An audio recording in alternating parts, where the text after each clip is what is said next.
rank where the view is nothing less than phenomenal. For how I express and project from my abdominal. The only view better, both my daddy and my mama know. No living parents, my sons give me balance. My wife is my serenity, this mic is my identity. The world is foul enough, that's why I write without obscenities. Provoking danger with broken language and spoken anguish. Begging to get hurt, why would you ask to go through changes? Yes, Lord, life's a chessboard, master the angles. Control the tempo, be the one who holds the info. Acknowledged knowledge is just as deadly as machete swings. When spoken, the truth is as potent as that Medellin. While others swear the style is free, I just let it ring. Our time is undervalued, soldiers make us better kings. My fans on my shoulder, reaching after better things. Today I take the shot, for them I'd rather set the screen. My mama told me follow my dreams. My daddy told me get it by any means. Stand tall, make him bow to a king. But I've evolved, you can see the resolve. Look in my eyes when you speaking to God. Life and for those who we caught up in using what I was scarred with the muse. I guess they call it proving I'm more than an artist. Penciling out my darkest while stenciling out a harvest. And storing what gets me from A to B, just like garages. Instrumental with collages. Envision what I've been drawing. Broadway to give you rhythm like the great Lena Horne. So bent on, found comfort in the storm. Find peace and on when you see them others perform. Organized chaos, outcasted like hey ya. Yo, party people in the place to be. What's good? It's the number one Chief Rocker, Knicks Universe, your main man, Uncle Freezy. Y'all want this party started right. Y'all want this party started quickly. Right? All right. Man, listen, man. I see y'all out there. Man. Shout out to B Baller for Real is in the building. Pete, I see Pete out there. Pete, thank you for them kind words. JJ is in the building. King Ember was good, man. Wisdom is in the building. CAA Mafia is in the building. The R&B sensation DSJ is in the building. What's good, fellas? What's good, y'all? What's good? Let me start off with our normal thing, man. Let's first of all, let me first start by saying my energy is all the way up. Right? My energy is all the way up. All right. For a number of things. For a number of reasons. The Miami Heat look like the best team in the Eastern Conference right now, hands down. Period. The Miami Heat look like the best team in the Eastern Conference. Black Bones in the building. What's good, man? What's good? L. Marshall was in the building. So you could take away. So there are some takeaways, some things that you can look at. Some I don't want to call it moral victory, but there are some things that you could definitely take away from this Miami Heat Boston Celtics series. The first thing is Miami Heat is the best team in the Eastern Conference right now. Period. Make no mistake. The Miami Heat are the best. Right? C-Mac is in the building.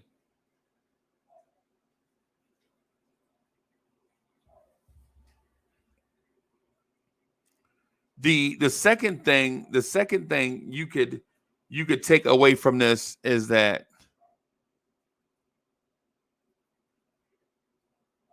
I want to say this respectfully.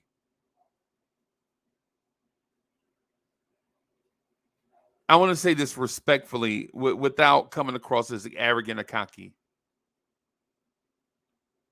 But the Knicks are a better team than a lot of these teams that we praise.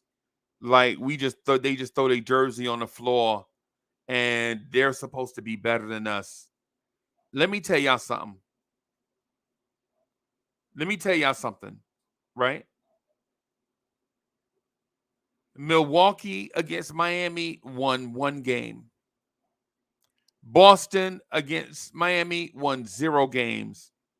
The Knicks against Miami won 2 games, probably could have won 3 games. Now, I'm not going to predict the outcome of the city. It is what it is. The Miami Heat are the best team in the Eastern Conference. I don't want to. I want to retract some stuff. They look great, right? But all those teams, like y'all know what it is. I'm not disrespecting our fan base, right? Listen, I'm not here to disrespect members of our fan base, but you know who those Frady cats were in our fan base. They always tell you what the Knicks can't do.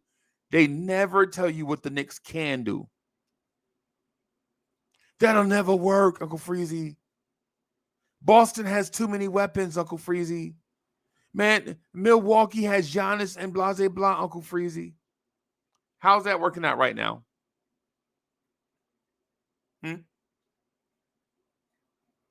How's that working out right now? Man, if you're a New York Knicks fan right now, you should be proud of this team, right? And I know I'm gonna sound like a hypocrite when I speak to certain points later on, but listen, what I'm speaking to is not just onesies twosies.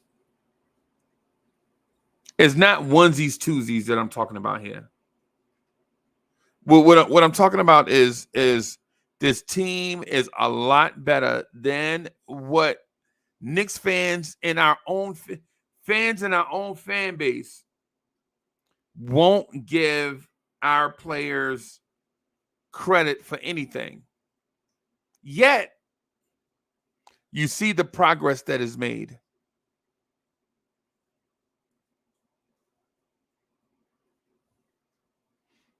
Right? You see the progress that's made.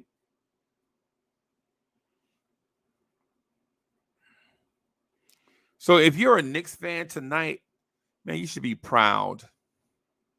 There are some things going on that on a roster that need to be addressed, that can be fixed, that should be fixed. I think they could be easily fixed. Right? But at the same time, when you hear me speak to these things, remember remember everything, right? Remember who the speaker is and where this passion is coming from. Like, remember when I say these things, I'm not anti-Knicks. And I'm not a bitter Knicks fan, right? I am a Knicks fan. Man, look, man, it's almost midnight and I still got on Knicks stuff.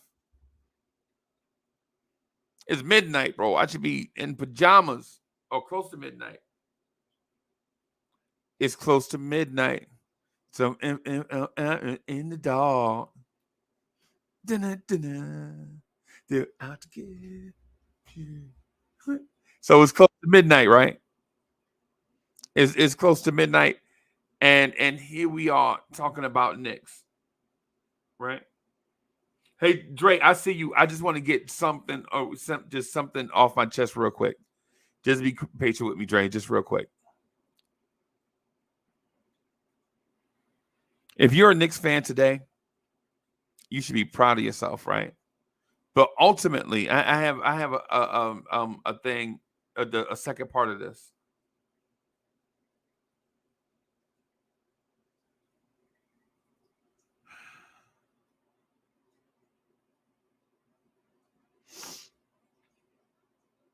Where I'm proud at is I hear other organizations creating trade ideas about acquiring guys on this team. What? You know you made it, chat. All my Knicks fans out there. Listen, this is not Sunshine TV. It's the Knicks at Night podcast, right?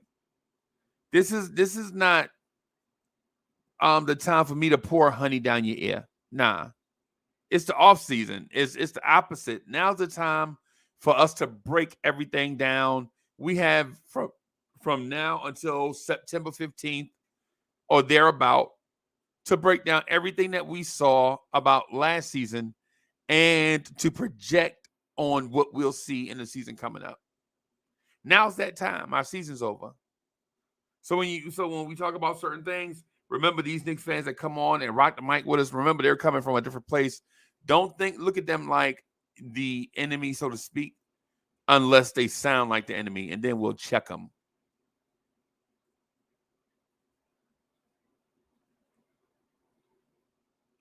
Right? Mr. Sherwin is in the building. Mega is in the building. The reason why I'm paused a little bit is in excitement, by the way. Pause in excitement is other teams are making trade proposals acquiring guys on our team, and some are public and others are private conversations with fans of other teams, right? They're like, yo, y'all don't like Randle? We'll take that 25 and 10. No thanks. We're good.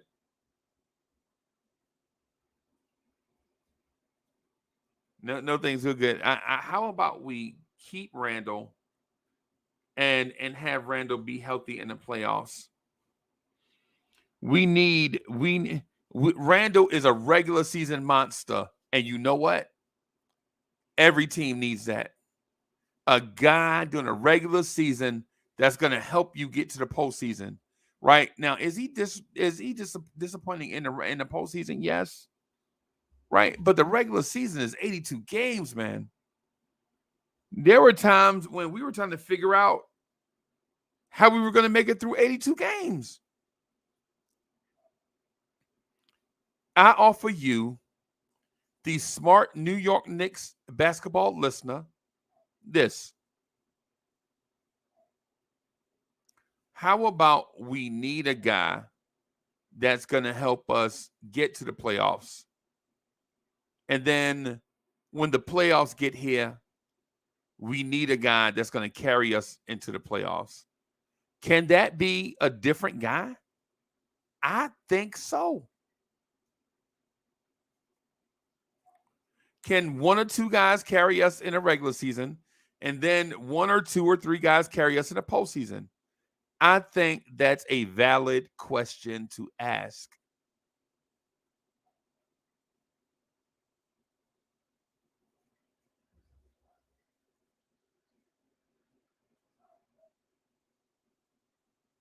I think it's a valid question to ask.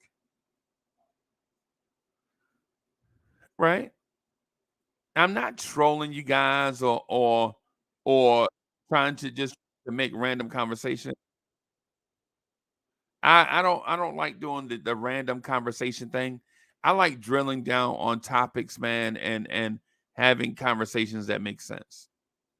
Right? It's what I like.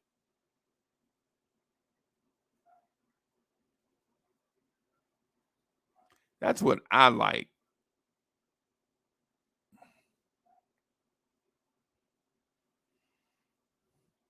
But where do the upgrades, like I mentioned, where do the upgrades begin? Where do we start?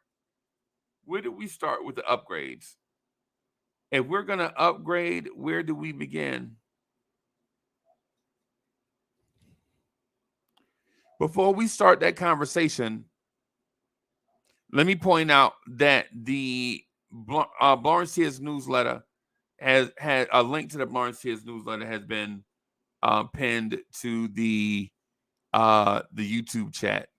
I suggest click on this one. Might be more fire. We get better and better at it as we go along.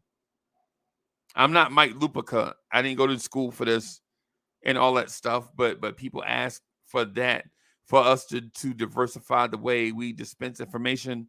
And so we are diversifying the way that we dispense information. And so we created the Lawrence Tears newsletter, and it is on the description, or in the YouTube box. Hey, y'all, click on it, give it a holler, subscribe to the Lawrence Tears newsletter. And because it's about once a week, man, it's a lot. It's a lot to do. But there it is. Now, where do we begin in starting the upgrade of the roster?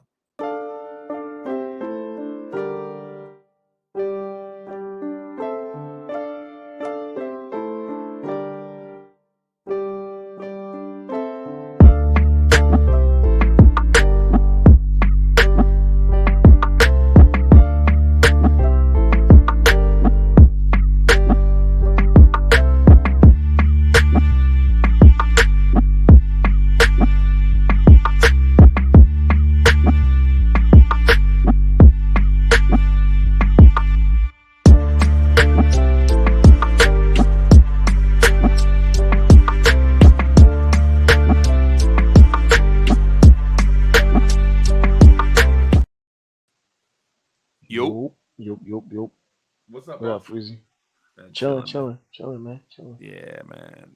Super duper busy with 1,000 different things. But I'm yeah, not, wow. yeah, like I'm not of the mentality of like moral victories, but we're not that far off. Okay. In my mind, we're not that far off. And Far from where? being a team consistently vying for the Eastern Conference Finals, Okay. minimum every year, or like being the top 2, 3 team in the East, we're not that far off. And like you were mentioning, like the upgrades, it might not necessarily be an upgrade in coaching, but you might need like a different voice just to take the reins because I think as the league is progressing and it's becoming like a 2 star, like every team has 2 stars and then they have a cast behind them, coaching is going to be at a premium. And you're seeing it now. Like there's no more top heavy super teams anymore. There won't be anymore. You won't see 3 All NBA guys on the same team ever again. You need from just looking at how the Heat are doing it, you need one top 10 guy or fringe top 10 and a top 20 guy or a guy performing at top 20 levels. And then you have all your ancillary pieces and your tertiary pieces fully functioning and working alongside them. Okay. And when you watch the Miami Heat, they have their 2 top guys, their 2 big guns performing at a high level, but they also include everyone else, all the ancillary pieces, all the role players are all in rhythm and in motion and they're getting it together. Like beyond like all their blowout wins in the playoffs, they've shot crazy percentages from the field of three, except for when they played us. We lost by 19 and they shot like 38 from the field and 20 from three. Yeah. That's the only time they haven't really blown out a team. That's the only time they blew out a team and not really played well. So it speaks to coaching, like emphasizing the strengths of players, mitigating their flaws, and to an extent there is roster issues. Like you need better shooters, in my opinion, or an extra shooter. Okay. We need length for sure because you can't do it all with everyone being undersized in your starting lineup outside of one player. Right. Right. At that point, you're working at a deficit. An And intentional built-in disadvantage to yourself, yeah, and which is and odd. it's more of an appeasement to Tibbs sort of thing. Like me and Freezy had this conversation earlier, but they were looking to trade Obi for what's his name? I forgot his name already. Chris Duarte. Yeah, Chris Duarte, and it's just like this is ultimately what Tibbs wants. Tibbs wants 6'5", 6'4" guards because that's the only thing he values. Here's the thing with that, right? Tom Thibodeau, I swear, this is what the newsletter is about. So for y'all that didn't click on the newsletter yet, if you didn't have the opportunity to click on the newsletter, man, you may want to do it because I get into Tom Thibodeau's backside. I kick Tom Thibodeau's back in on this newsletter, right? In a verbally respectful way. right? The title of the newsletter is Teaching Young Dogs Old Tricks. That's the title of the newsletter. And if you hadn't listen, man, if you hadn't read it, or if you had some concerns about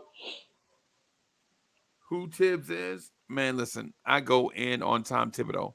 And I Not read that it I too. want him gone, right? I want him to change. I want him to change. So in this newsletter, I point out, I use relevant information to point out why Tom Thibodeau has to change. Right? Here's my thing about what Dre said, though. Why would you trade Obi for Chris Duarte? It was Chris Duarte supposed to be the guy instead of Josh. What's Josh's last name? Hart. Josh something. Hart. Whatever Josh's last name is, Josh the Hedgehog, whatever his name is. Right? Instead of is it that? Was it Duarte instead of Josh Hart? Or is it go get Josh Hart and then bring in Chris Duarte? Right? It puzzles me. Right? Because if it's go get Josh Hart and get Chris Duarte, I mean, come on. It said prior to the trade deadline, so I'm assuming maybe it was shortly before the trade deadline. 'Cause we had Josh Hart for a minute before the trade deadline, I believe. Yeah, I know, like what, 2 days, a day? Was it 2 days? Was it? I thought it was the same day. I think we got him at the deadline. Oh, I completely forgot. Yeah, and Chris Duarte is not a small forward, Kerry Cox. He is a 6'4" shooting guard. Yeah, just like Quentin Grimes, just like Josh. Well, is he Josh 6'4"? Hart I thought he was 6'7". No, hell no. Yeah. I mean, He I ain't don't. that I'm big. asking. No, he's not. Okay.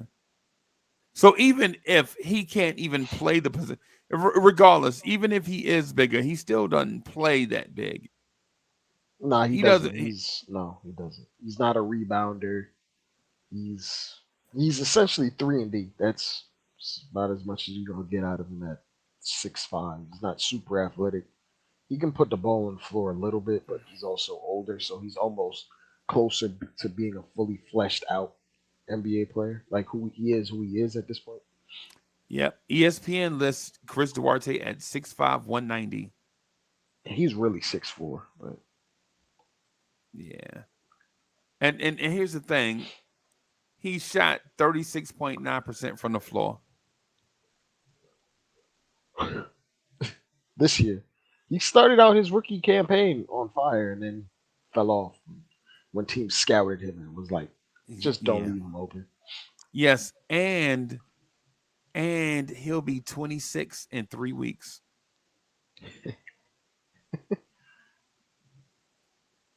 How you 26 in 3 weeks in your second year? Yeah. Well, yeah.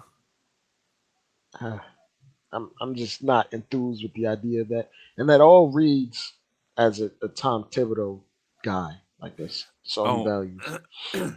A 6'5" guard, yeah, that can navigate screens. Yeah, Tom Thibodeau has lost it. Yeah. I mean, yeah. I mean, I don't. It's like I'd take Tom Thibodeau in the front office as long as he doesn't have that much input on the roster construction. I'm starting to rethink that too. Like he might be like the way the league is progressing. You don't go back. Like if you look, matter of fact, if you look at the Miami Heat's like role players that are killing right now, Duncan Robinson is, I believe, 6'7". Okay. Max Strus is 6'6". Caleb is around 6'7", I believe.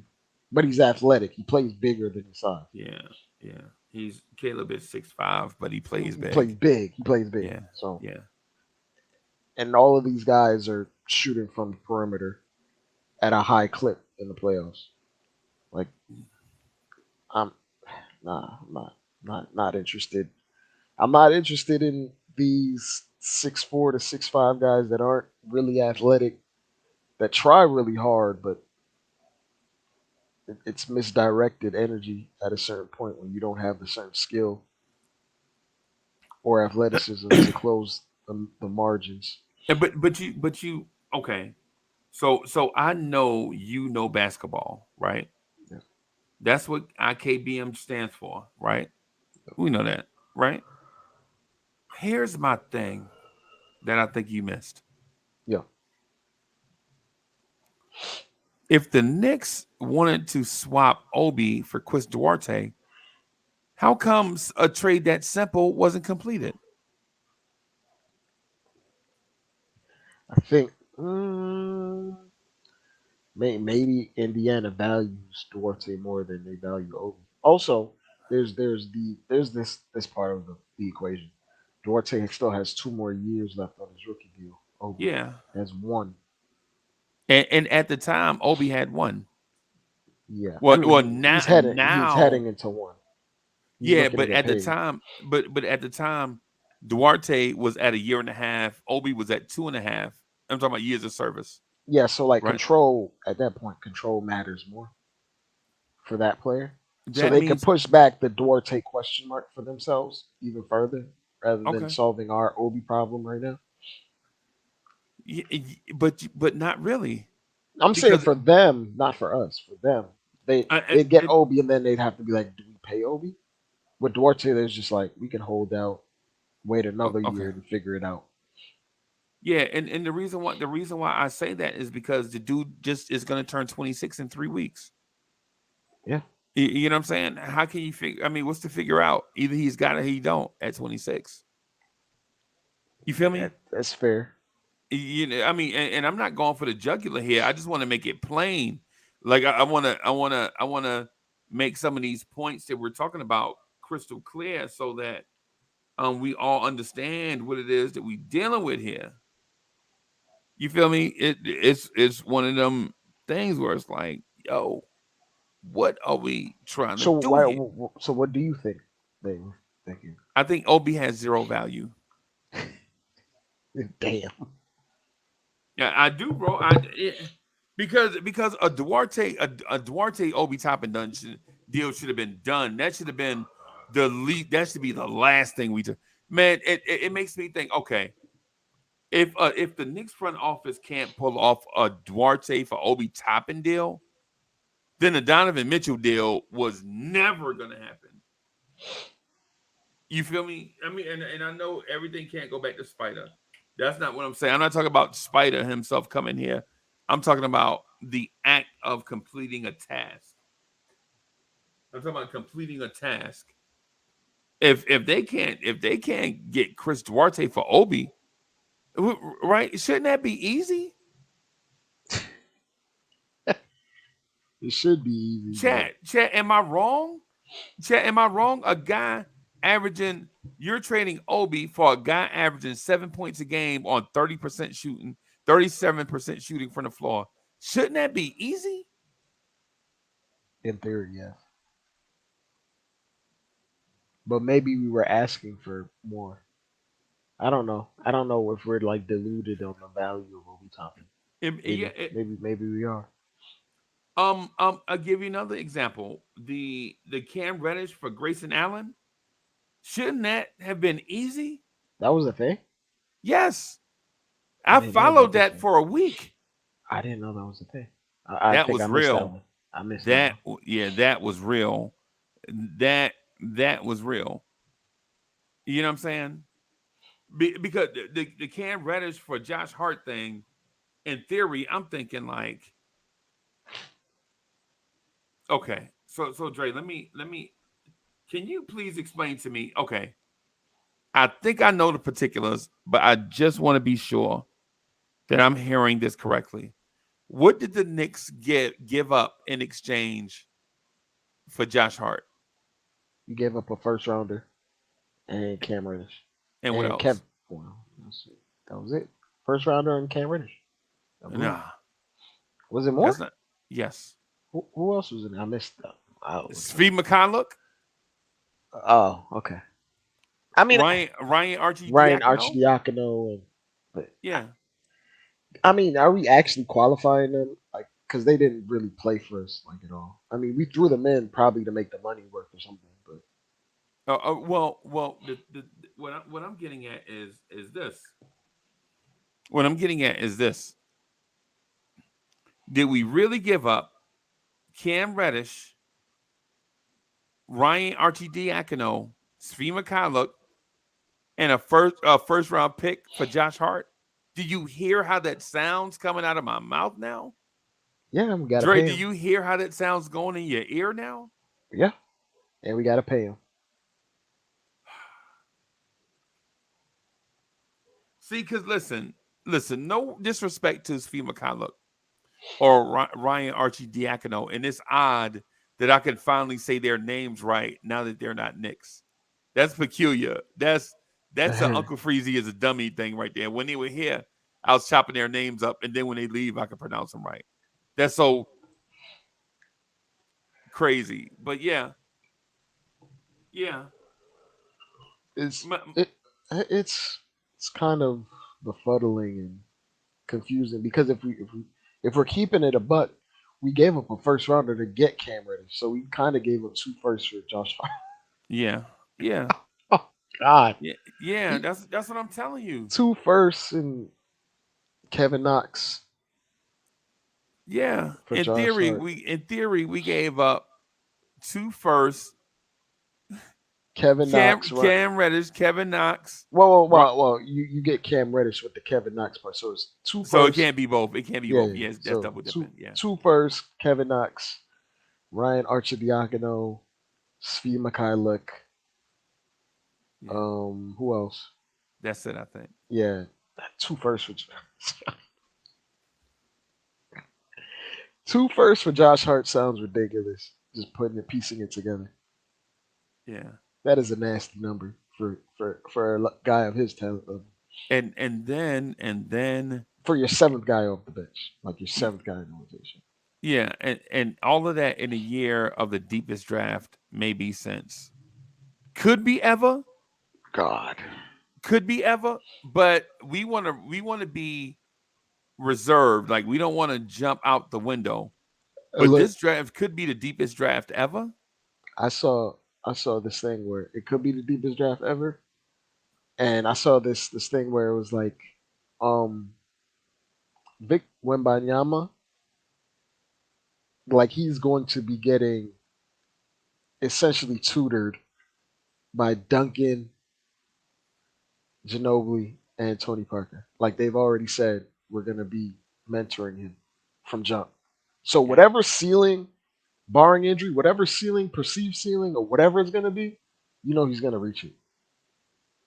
Right. That's locked in, unless he gets hurt Yeah. with Popovich there. Like it's he's Yep. gonna be he might end up in that top 10 conversation when it's all said and Yeah. Yeah. done. It's actually ridiculous. What's Yeah, up, man. Mav? Yeah. And the bizarre thing is how is it that the Knicks covet Josh Hart this much and what could be the deepest now, and I can say it could be the deepest draft. It very well could not be, Right. right? It could be an ordinary draft.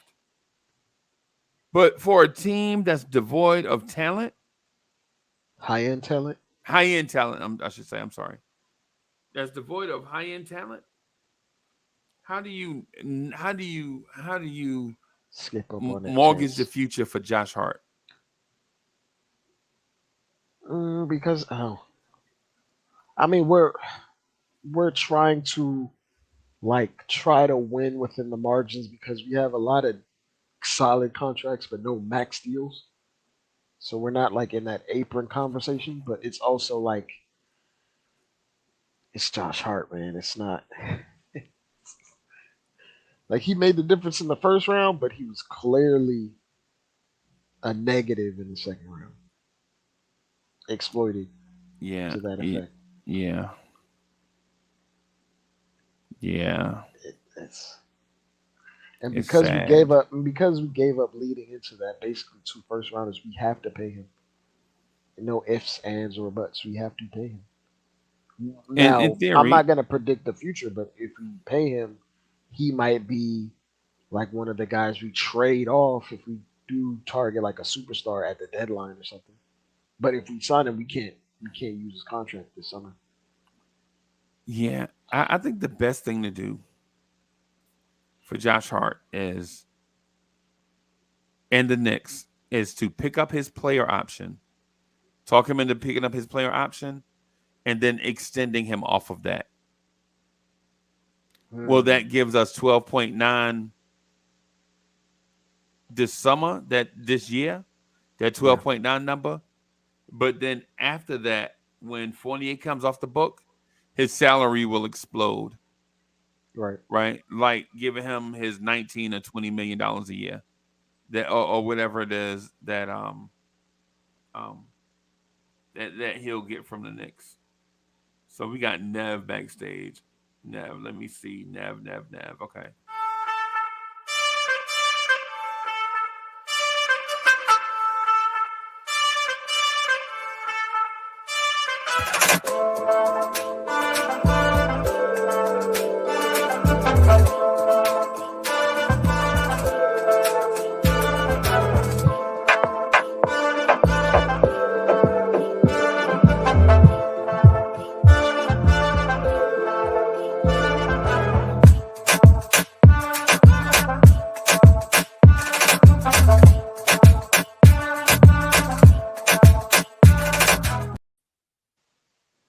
Yo. Yo, what's going on? What's up, Neff? Yeah, man. We It's chilling, how's man. everything? Good, man. It's good to see you, brother. Yeah, definitely. Yeah, Yeah, man. I see you guys want to throw Obi overboard. Yeah. I don't want to throw him overboard, but I don't want to waste the Yes, energy you on do. that. Hey, Nev, I don't Nev, listen, I don't want to throw him overboard. I don't want to waste the energy. I just wish he would jump overboard. he can go. Oh my Yeah, I don't man. want to waste the I energy I on have that. said it here and I will say it again. That would be a major mistake. You guys look But but what you Nev, have. what are we gonna do with him? Like he's never going to play the amount of minutes you think he should because Randall's here. Now, unless you Ye- think we're gonna trade Randall, then cool. But it's not gonna That's happen. yeah, I think that's a possibility. That can happen as well. But even though we don't trade Randolph, um, my personal, I'm more concerned if do we have a coach that will number one allow them to play together. Number two, play play different line of combination from a big lineup to a small line. Right now, I don't like how we just peg these plays in a certain position and they only can play this way. They cannot play that way. That's one of my concerns. I've been concerned about these things for a long time. And my other concern is that are we going to empower all our players to be independent? They can take the game on their own. They can take the ball on their own and do certain stuff.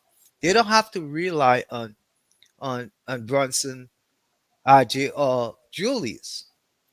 Are we going to do that? So if we're going to get if we're going to do that, then if management wants something like that, because that's the only way we're going to be able to win a championship. If we just going to play iso ball and think that's going to get us anywhere, we're just fooling ourselves. We're just living in fantasy land. Iso ball is not going to take us. You see the lifespan of iso ball, and Miami making it crystal clear. Iso ball is a dead thing. You cannot play that way. The reason Miami is so formidable and they don't look like shit on paper, but they're so formidable in the game is because you just cannot devise a scheme for to stop just Jimmy Butler and Bam. You just can't because they don't play that way. You have to define, you have to devise a scheme to stop everybody. Because you know what, the other guys are going to beat you. The other guys are going to make plays for Bam and Jimmy. So it's not one guy or two guys making plays for everybody else. And like Boston realized on their two main guy making plays for everybody else. Otherwise, nothing is going to happen. you know and Miami doesn't play that way. That's why we cannot quantify Miami. We have a hard time quantifying Miami, because every time we think they are dead in the water, they're playing better than ever before. you know because I know most of us predict, and I said it too. 5 games, Boston should win them in 5 games. But as you can see, that's not happening, because Boston cannot account for everybody else. Everybody else is able to make plays, take shots, yeah, be independent of Jimmy or Bam, so they don't rely on those guys so much. Boston relies on Tatum and Bronx so much, you know, and if they don't have good games, or if they have subpar games like tonight, the game is not even close. They must have good games, an outstanding game for Boston to win. You know, and we mirror Boston. We are a lesser version of Boston. We mirror this ISO game. We play ISO even worse than Boston. So w- you know that we have to change that mindset. And I don't know if this coach is the right coach for that kind of play, because as Frizzy has written, and I've said that many times, Andre, you have, he's stuck in his ways. He's not, I don't see, he hasn't changed from year to year. This is actually the first year I can say there was some concrete changes where he adapted some new stuff. you know just something he should have done a while back. But I don't know how this thing. But when it comes to the critical games, he goes back to his old ways, and that's what Right. happened. You know, when it comes back to the playoff, he will go back to his comfort level, and his comfort level is iso ball, giving his guys clearing out the space, and that's what it is. And we must not trade Obi. Obi is one of the few players that doesn't play that type of game. He's not an ISO player. He's going to move without the ball. He's literally running all over the court, not getting the ball. If we just pass him the ball when he just moves without it, we'll have so many more easier shots. Okay. And the guy has talent. Um, I am I am planning to write a piece on Obi, because I took a vacation, like I can't remember how many years, several years ago. The first year Obi was here, and on the plane to Dominican Republic, I wrote, "If we trust in this guy," I wrote several lines that I'm planning to put in that piece. That if we trust in Obi, we would have been so much further along, even with Julius being there. But we want to. This coach wants to peg Obi into just a certain small portion. He can do this. He cannot do that. He can play he can play power forward. He can't play small forward. He can't play with another big on the floor. If he has to play with Julius, it must be, we don't have two. We don't have. It's only Julius. Somebody playing. Julius playing the center. He playing the small forward. That's ridiculous. He been our best shooter for almost 2 years, or pretty close to being our best shooter since he been on this team. Our best 3-point shooter, and then we peg him into a certain hole, and that's the only way he can play for being one of our best 3-point shooters. That's crazy. It's just crazy to me. And it's been like that for 3 years, going to 3 years. You know, so Right. that's why it drives me nuts that management cannot come to an understanding that, hey, this coach has reached as far as he's going to get. He's not going to change. That's I Okay. am certain about. Okay. It doesn't matter what happens in the finals. He's not going to realize, hey, I got to embrace a new concept, and we want to get the player that actually moves around that plays today's game.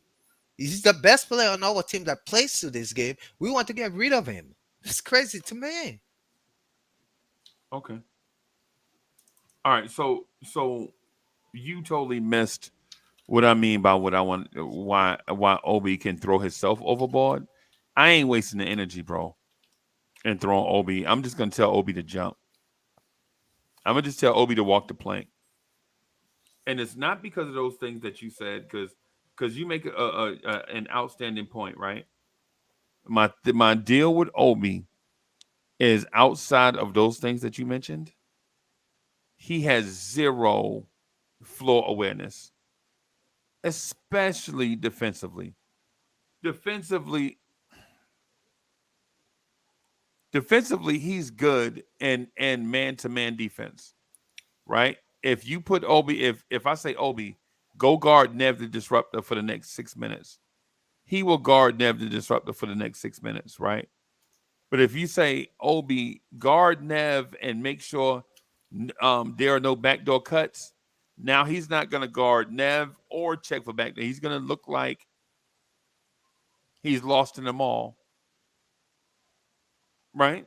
And don't and because I understand where you're coming from, but everybody plays both sides of the floor, right? Obi's issue and Tibbs' issue with Obi is that not that Obi is not fluid in a wide open offensive game, right? It's when the shot goes up, he's taking off down the court, looking to cherry pick, right? While guards have to go to the boards and rebound. That's one. Two, if a team runs an action in front of Obi, Obi gets so lost in traffic, he almost becomes a player on the other team. Right? It's one of those things you wish he would get back. These are the things we wish Obi would, because if he picked up those areas, we wouldn't even have an issue with anything that Nev said. None. Zero. But you can't have a 6'9" power forward cherry picking on every play. You just can't. I agree with that, Freezy. It's not that I don't agree with a lot of things you have said about Obi, but those things are teachable. Those are teachable things. How many Somebody, like I years you need to said, teach it? How many um years you need? somebody has to sit down with Obi and show him where he's going wrong. You know, because to me, Obi is a guy. Number one, right now, he doesn't like physical play. He is He's he 25 actually years old, going 26. If he doesn't like it now, he's he never gonna doesn't like it. like it. Yeah, He yeah. doesn't like the physical part of the game. Yeah. Well, he's You never know, gonna get that part. Like, and I don't think it's. I think he will, because I uh, think it's. I think I really believe it's somewhere along the line he has gotten hurt, maybe dunking over somebody or something like that, and he has gotten hurt, and that fear is still there. It hasn't gone away. He hasn't grown up, because I have, I remember I got hurt playing ball, and and somebody pushed I me in the know you're back. not comparing yourself to a professional athlete. No, So, no, no. I'm not. I'm just saying the same dynamic of when you get hurt. Sometimes you fear of doing certain things. That's Right. all I'm saying. So, so I think that is something he has to overcome. But when he does, man, the guy is the sky is the limit for that kid. there's a lot of And guys in the league with talent, man. Not everyone makes it. but he's going This to is the make it. greatest 385 players on the planet, I right? know that. And you Not have everybody's gonna stick out and be elite. Yeah, but what we need is somebody to teach this kid just the game, man. Just what he's missing, the mental part of the game, you know, the embracing the physical part of the game, letting go of the fear and the anxiety, because that kid, one thing he hustles, man. You never have to ask this kid to hustle. You like other players on this team, you know. So you already have some of the traits, characteristics you want. Okay. It's just developing the others. They're there. And he, like I said, what bothers me for most of the 3 years he's been on this team, he has been one of our best 3-point shooters, and we haven't utilized him anyway. Besides backing up Randolph, yeah, that's it. That's all he can do. For the most part, that's all he can do. Back up Randolph. And yeah, I'm saying Randolph again. Julius. Yeah, And that's the frustrating part. For a guy that's 6'9", why you can't play him at the free? Why it's so difficult to play him at the free? Why it's so difficult to play him because he can't guard threes. but That's you're why. playing with two other bigs. You put him at the free with two other bigs. No, that's not how it works. When you're asking guys to guard small forwards in this league, you're asking them to close out, get in rotation, like their whole rotations, like the things that you see, the things that you see Josh Hart do, the things that you see Quentin Grimes do or RJ do on a consistent basis on the perimeter. Asking a power forward to do that is asking to just get bludgeoned from three yeah. repeatedly.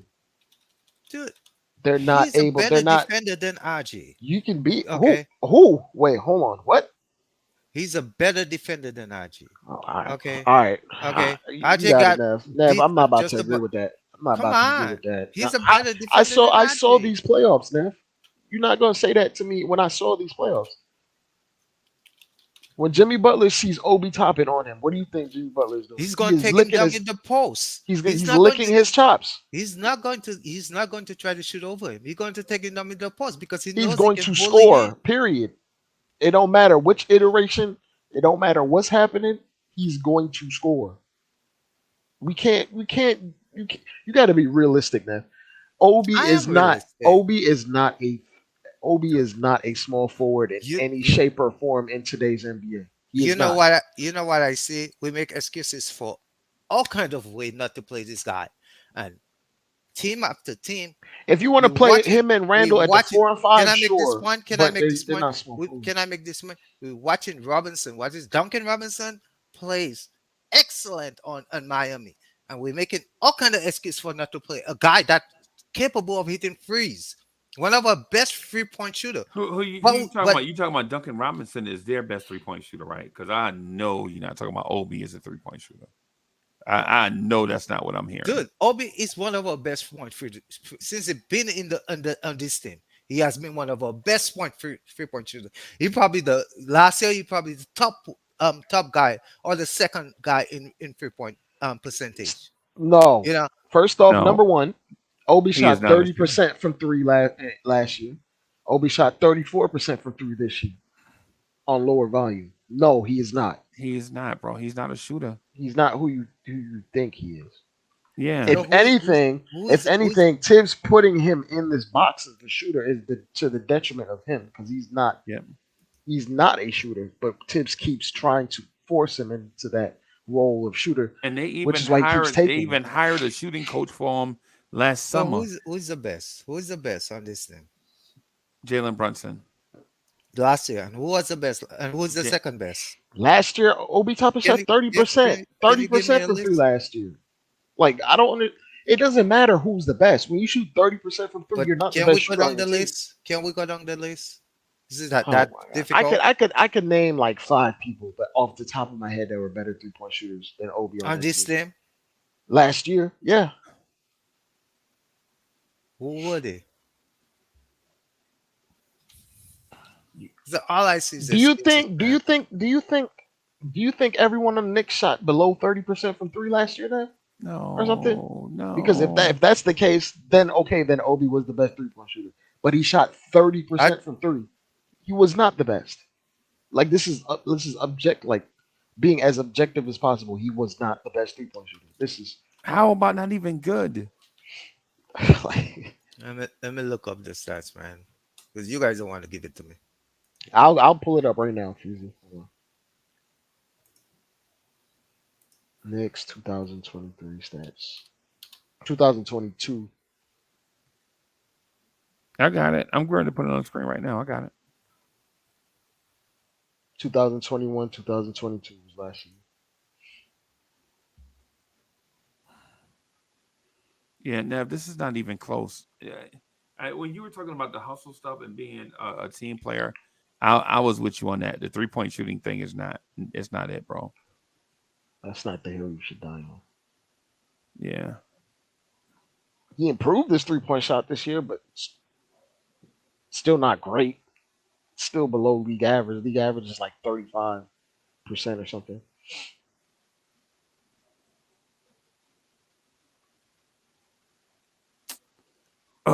This stupid thing won't. I gotta zoom this thing out. Per game. Okay. I got last year's stats. Last year on the Knicks, Obi Toppin. I mean, yeah, Obi Toppin was And it not looked even close. not ain't Actually, even close. like Alec Burks shot better than him from three in terms of rotation players. Alec Burks was at 40%. Derrick Rose was at 40%. Taj Gibson was at 39%. Evan Fournier was at 39%. Quentin Grimes was at 38%. Kemba was at 36. Kevin Knox was 35. Emmanuel Quickly was 34%. Well, yeah. RJ Barrett was 34. Julius Randle and Obi Toppin shot the same percentage from three. Then beneath them was Cam Reddish, Miles McBride, blah blah blah. So I I I I really don't. You got to pull up last at the top. Freezy at the top. You can hit a pull Yeah, down menu. I don't care about last year, bro. Oh, you talking about this year? Okay. Yeah. Who cares about last year? It was a different team. Yeah. That don't even make. It's not. That one's not even. No disrespect, but why are we talking about Obi and Alec Burks being on the floor at the same time? You know what I'm saying? We know that season was a throwaway. You know what I mean? Yeah. Yeah. I'm talking about this year, man. This year, here it is, right here in front of us. Okay. And he said he could name 5 guys better than Obi Toppin. And here are the 5 guys: Fee, Josh Hart, Jalen Brunson, Quentin Grimes, Emmanuel Quickly. That's 5 guys off rep. You put in speed in speed in that equation. He barely played, buddy. Let's cross him out. Right. And Josh Hart hadn't been here long either. Yeah, if you accounted for I, volume, I can count. I can include Josh Hart because he played a lot of games. if you're accounting for volume and just the sheer number of threes that Randall took, if Obi took the same amount, we don't know if Obi would shoot that same percentage, and they're basically even. And Randall took more than 2 times the amount of threes that Obi took. So I can even say Randall's a better 3-point shooter than him. So, and he's not even great. He's just better than him. Yeah. And my personal thing is the Obi Toppin conversation is it is what it is at this point, man. We can pound the table for Obi all we want. At some point, after 3 seasons of seeing Kenny Skywalker, I'm ready to call him But Kenny Skywalker. the problem we have, once again, this player hasn't even given quality minutes. Dude, I, he doesn't even average 15 minutes per game to say that he's a capable player.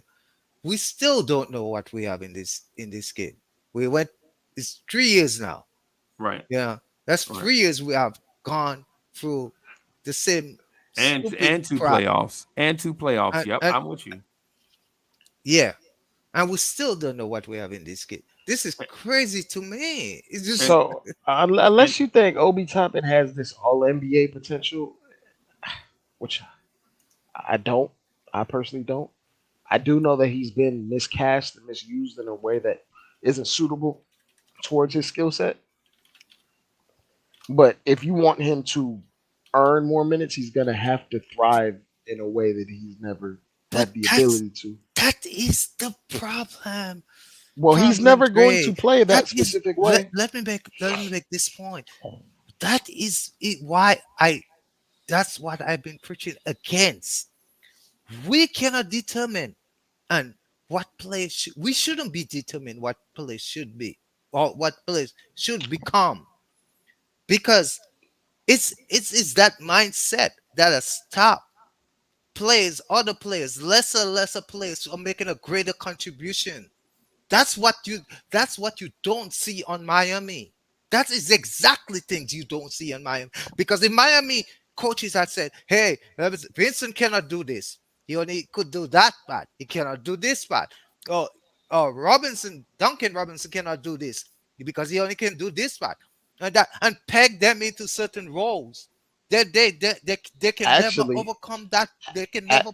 actually, what Miami does is they emphasize what you're actually good at, and then they hide what you're not good at, which is the opposite of what Tibbs does.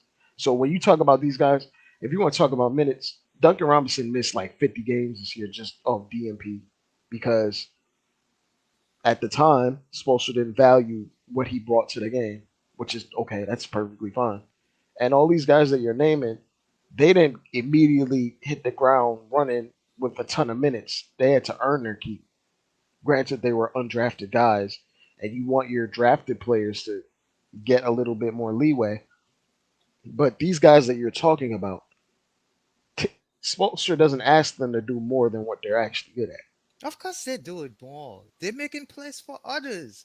How many times do you see Robinson So actually throw a lob a to lot of those times, Bam? a lot of those times, they're the beneficiary of ball movement because Bam Adebayo and Jimmy Butler are very good at their job. You see all of those times when you see them, they're finishing plays, taking catch and shoot threes. They're not.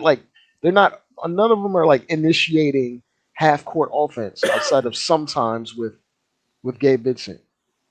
I Max have Strus is seen, not I have initiating seen, half court offense. I Duncan have Robinson seen, is not. I have You might seen see a Duncan dribble Robinson. handoff, but that's not I initiating have seen offense. everyone on Miami player. Every player in Miami, they have empowered every player. And actually, those words were not coming out from me. They came from Bam whatever his name is. Adebayo. Bam Ababayo, yes. They came tonight. He said this very same thing I've been saying. That's why it's so difficult to stop their team because they have empowered every player on that team to go one on one Well, or they have do a motion offense, they have a so motion offense. they're not only going one on one. There's if you watch Duncan Robinson, he's eating off of back cuts and curls Exactly. and But same thing for Max Strus. what Caleb is getting but cuts to the basket. They're but utilizing guys to their strengths. but We don't when actually they do that. but So when that player is cut off, he has the privilege or the what you call it to put freedom the ball on the floor. Yes, it's a motion offense, and this is another thing I have called for on this thing. Why we don't run, and we have argued on this point. Why we don't run at least with the second unit a motion offense because we have a lot of motion players that can play a motion offense. Most because of our players are because drafted that way. Tom Thibodeau plugs and plays. So your starting lineup and your bench players play the same roles. Hartenstein struggled because he didn't play like Mitchell Robinson. Obi Toppin struggles because he doesn't put up a volume of threes like Julius Randle. Like all the guys that you see, they all play the same or are expected the same. Like when Quickly comes in, he's expected to be a high volume scorer, just like Brunson is. Like due to the varying levels or the abilities that they have, they may not be able to do it on a night to night because we all know Brunson is better than Quickly. But when they come in, Quickly is expected to spearhead the offense, which is what that's Brunson's job. Like our rotations, we could damn near do hockey shifts and we'll play the exact same way. So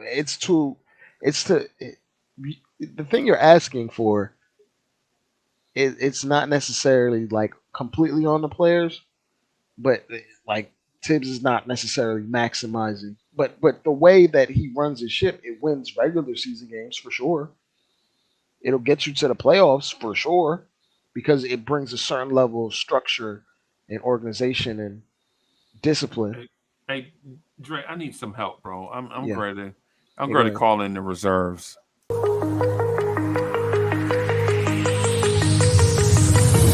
Do you remember how you held me then? Now you got me reaching out.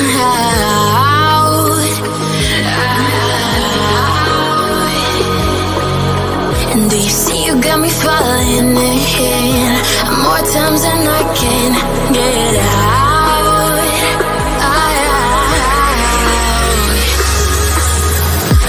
Down in the deep of my mind, I crawl for you and you're always inside. Down in the deep of my mind, how long do I got to keep you, to keep you? Down in the deep of my mind, I crawl for you and you're always inside. Down in the deep of my mind, trying so hard not to keep you, to keep you. Wiz. Wiz.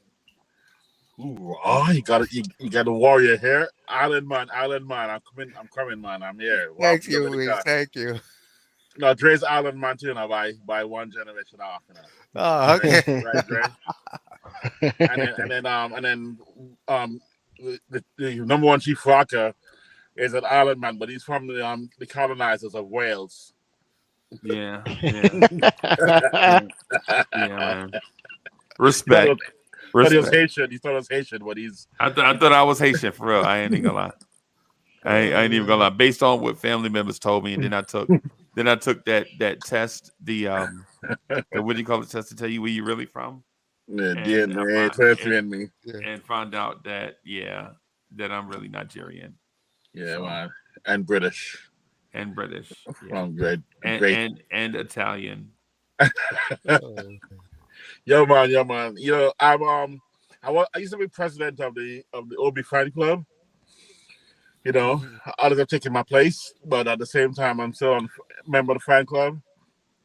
And in that regard, I'm presenting my argument for Obi. Please trade Obi today. If Randle's gonna stay, Obi's got to go. There is no way, and that's right now my only stay and what I gotta say. Anyway, Obi man, sorry, but because of the fact that he's not the kind of guy who can produce in spurts on call in 5-10 minute increments, he has to go find his own path and find a way to get in his bag. We must find a replacement and someone who can step up on the floor, on call, ready to go, fearless. Big factor, fearlessly taking shots and playing proper D as we need it. And unfortunately, right now, Obi's not that. But as soon as we trade him, I mean, I think all of us somewhere in our deep down, even Freezy, calling him Skywalker, deep down knows that we will have some regret when we see Obi put up, 35 and 10 one day against when. He put up no 35 and 10. Telling you, man. We'll have some 40 burgers against us, and we'll be like, "Oh man!" At the same time, if we're realistic, we'll say that while we win the championship. And I'm not worried about Obi. Obi is Kevin Knox. Let's just be plain. Oh snap! Okay, see, I came in here with a like trying to create peace between everybody, acknowledging Obi has talent, but he's got to go, and he's gonna go to Kevin Knox. Oh, that hurts. That hurts. Obi is Cam Reddish, bro. Tantalizing talent that never pans out. Obi will never be Cam Reddish because he's much because he don't have handles. Wow. No. Yeah. Wow. And he does have handles. He don't have the defensive wherewithal Cam Reddish has. The body control. Yeah. Oh man, you know what? He has limitations, Nav. You understand it, right? You accept that, right? He has. Right now, Obi has limitations. But okay. Those, like I said, those can be overcome. While Randle is here, I don't know if one thing I'm pretty certain about. I don't believe it will come under this coach. It won't. If they're planning to keep this coach, if they're planning to keep Julius, they got it. I agree. Get rid of him. Okay. Because and that's where I am. I just don't see it. I just let him go. I don't. Let him but go. My issue with when you make a move like that, it's not to win a championship. It's to appease a coach and a player that will never going to get you to a championship level. Wow. Never. Wow. Okay? It hasn't happened for Coach Tibbs in the past. It's not going to happen when you take steps like that because that's not how you win a championship. Well, Okay? based on the masterpiece of the newsletter that Wiz did tonight, that I was like from the from the title, I was intrigued. Then from line one, I was like, oh my goodness, have we had a rebirth of some of Shakespeare combined with Stephen Hawkins blended with What Wiz? You said the masterpiece by Wiz? I mean no by oh man, I can talk about you. I meant by the number one chief rocker. I See, meant the mind. See how Obi has everybody's mind on. but that was a masterpiece, sir. I thought Nev's opening, shot to that newsletter was off the chain. And then every newsletter I'm like, oh, damn. Oh, Hey, these we working these on it, cats man. We're working on it. professionals. I thought you guys are like the New York Times gonna hire you guys soon. But no, Yeah, that's a man. brilliant piece. And it does recognize that with Tibbs here, Obi needs to go. Yeah. Yeah. And Nev is a again, let me Nev is an excellent writer. Let me first start by saying, so Nev is the head honcho for the Lawrence Tears newsletter. Man, he does an excellent job and Yes. content creation and moderation and editing.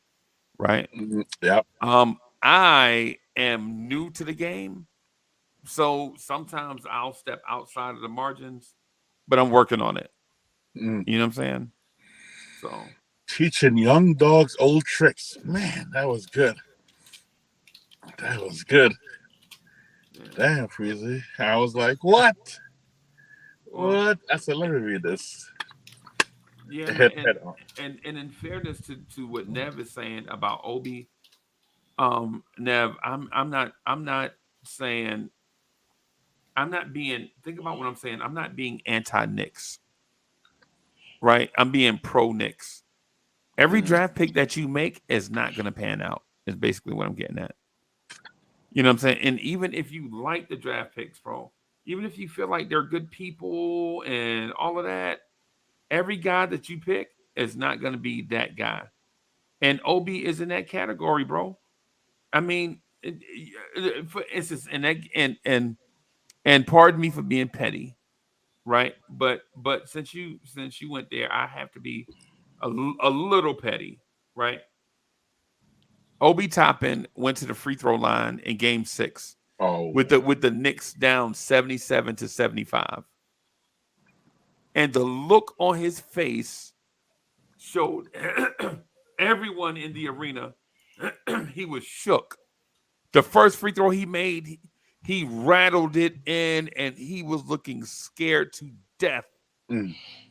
And in that moment, where he could have tied the game, and the coach and then both coaches would have coached the game differently, he shot the most nervous, shook free throw you ever saw in your life, and he missed it. The Knicks wound up losing, not because of Obi, but because of these moments like that where the moment is too big for a guy's Obi age. Mm.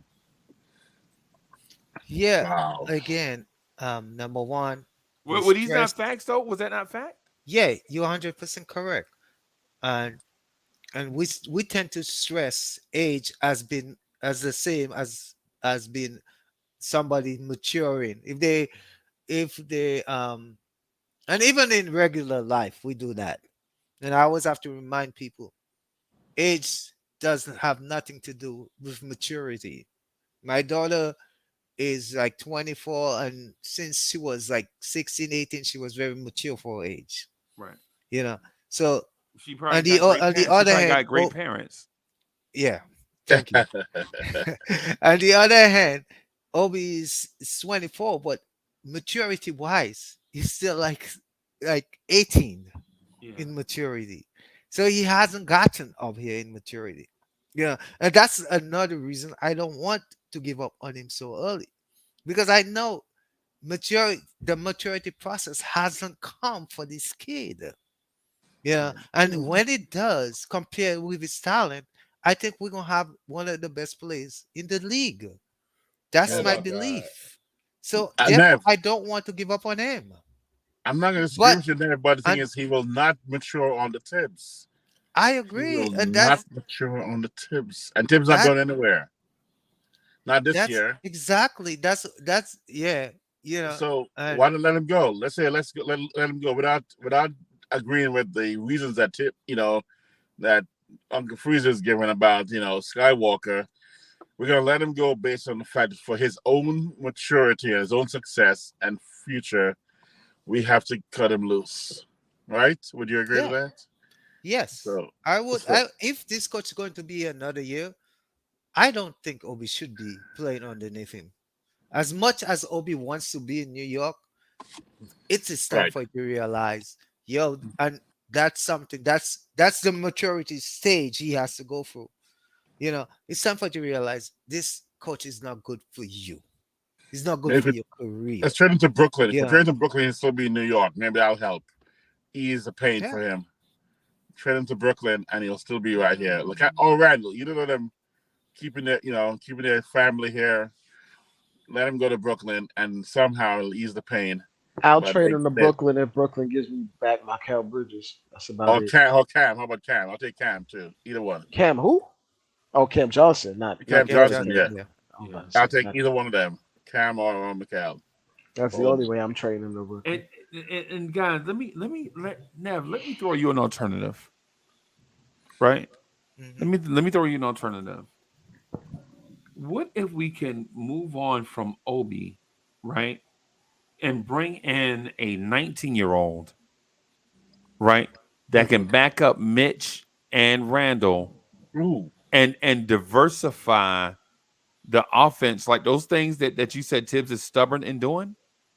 What if we could bring in a 19-year-old that can help Tibbs unlock those things that you've mentioned for a while, like a more free flowing offense, a more willing passer, somebody who can handle, somebody that can defend, somebody when Mitch sits, there is no drop off, or when Randall sits, there is no drop off. Would you still consider Obi even if the possibility for that player comes about? Number one, I would not bring any young player underneath this coach. It just would be a mistake, you know, to bring a young player and expect this coach to play him any meaningful minutes. It's just not going to happen. Okay. So therefore, I won't even consider that.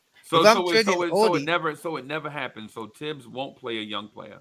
no, he won't play. You are asking him. Number one, you have uh, Mitch in front of him. You have I hat in front of him, and then you're asking Tibbs to play him. Where Tibbs is going to?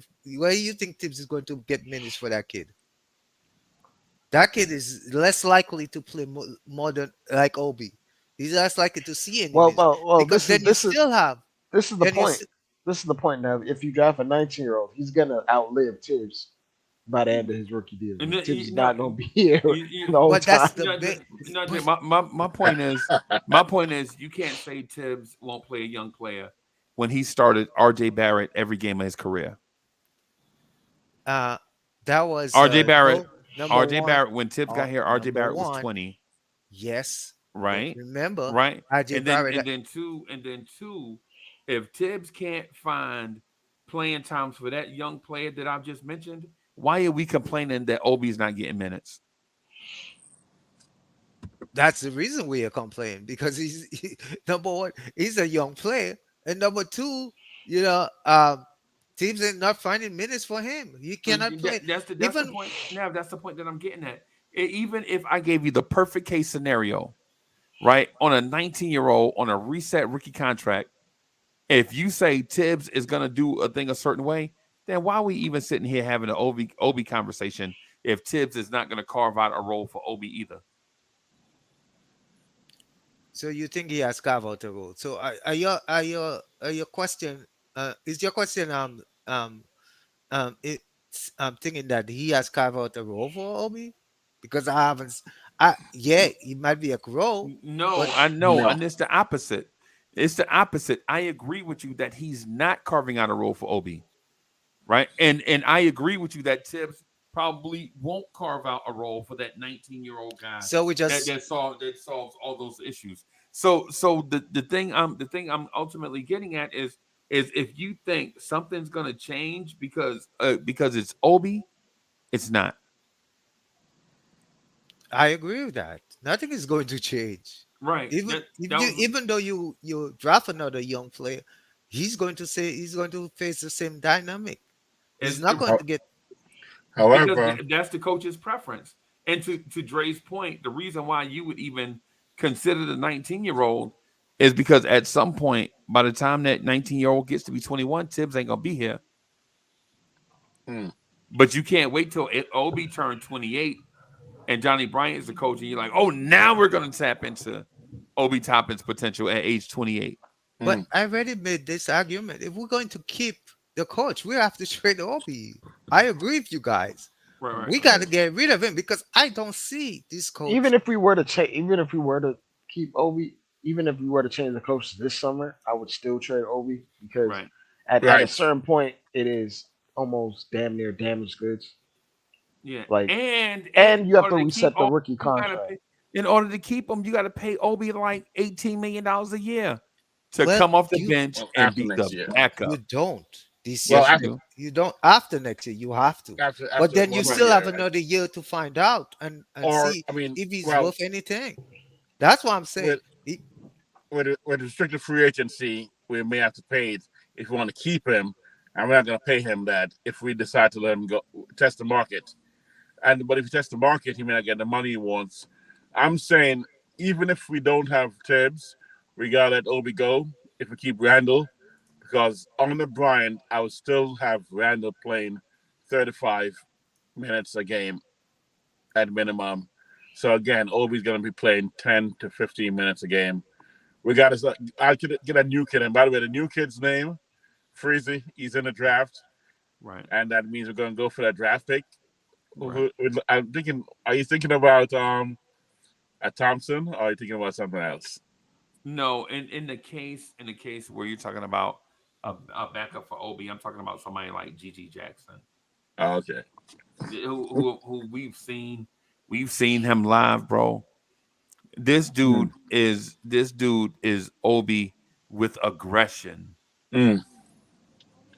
right? Like all the flaws you say about Obi, he get lost on defense, he won't rebound, he plays soft inside, all those type of things. No handle. Yeah, So, Gigi Jackson's he's got ISO handles. He's uh-huh. got functional handles, but ISO handles for sure. Oh But yeah. but all the things you say about Obi right now, Gigi Jackson is that at 19 where you can Mm. correct it. You know what I'm saying? I mean, I'm sorry, he's that right now at 18. I'm sorry. Right. He's that at 18 where you can correct it, whereas you be trying to correct it with Obi at 25. Yeah. So bye And bye at Obi. and at $17 million a year. Exactly. What where's he currently placed guess to be placed at? What's he in the top top what 10 to 20 range? Somewhere between 15 and 30. 15 to 30? Yeah. Okay. Yeah, that's easily gotten for Obi and maybe even, easily. Yeah. Okay. Let's get him. Yeah, Bye man. bye Obi. Love you. And Love and you. then and then and then the thing is where Obi makes about $6 million a year right now. When you get Gigi Jackson, you're bringing him at about 3.4, 3.5. So now you're talking about a cost savings. Mm. Nice. Nice. And I know everybody's not a big fan of the draft, and I get that. But at some point, you can't shop. You can't get all your talent out of free agency. You'll be spending too much money. At some point, you have to backfill your roster with draft talent. Mm-hmm. But we don't do first rounders in this organization. We do second rounders. We give up first rounders for mid-level role players. Yeah, yeah. For two second rounders. like Obi. Future Yeah, protected second rounders. Protected. yeah. My God. Bro. Top 59 protected second rounders. Yeah, yeah. Top 59 protected. That's exactly right. Dre, let me ask you this. I heard a rumor that two teams in the top 5 are thinking about trading away their first round pick. Yes. Portland. Yes. Who's the other team in the top 5? I'm gonna find Houston? it now. Was it Houston or not Houston? So Portland Pistons. I heard Pistons are number 5. Yeah, I heard Detroit, I heard and I also heard Houston in the right deal. So Yes. maybe 3. So Yep. Houston wants a star, right? The only logical person that's realistic to actually go for a pick that high is Randle, and I think we'd be averse to that as an organization in my mind. You wouldn't give up Obi? Obi ain't worth a top 5 pick in this draft. Hell no, he not worth No. that. You know he ain't. He ain't gonna get Right, that we for give him up, but he's not worth it. Yeah. You get something in the 15 range. No, not 12 even No. that. to, Not even that, man. Obi is 20s or second round. If you're lucky, you get a late first rounder. If you're lucky, Right. If you're lucky. Yep. Right, but and RJ keep in mind Preseason, that Indiana didn't even do Chris Duarte for Obi. so Jeez. A backup shooting guard off the bench, and they had they a ton drafted of a shooting guard. Yeah, they drafted a shooting guard ahead of him, knowing he was gonna be there anyway. They drafted 2 of them because Nembert is a 1/2, and he played more than Duarte this year. Right. And not even gonna get into Mathurin because he's a stud. Oh Yeah. man.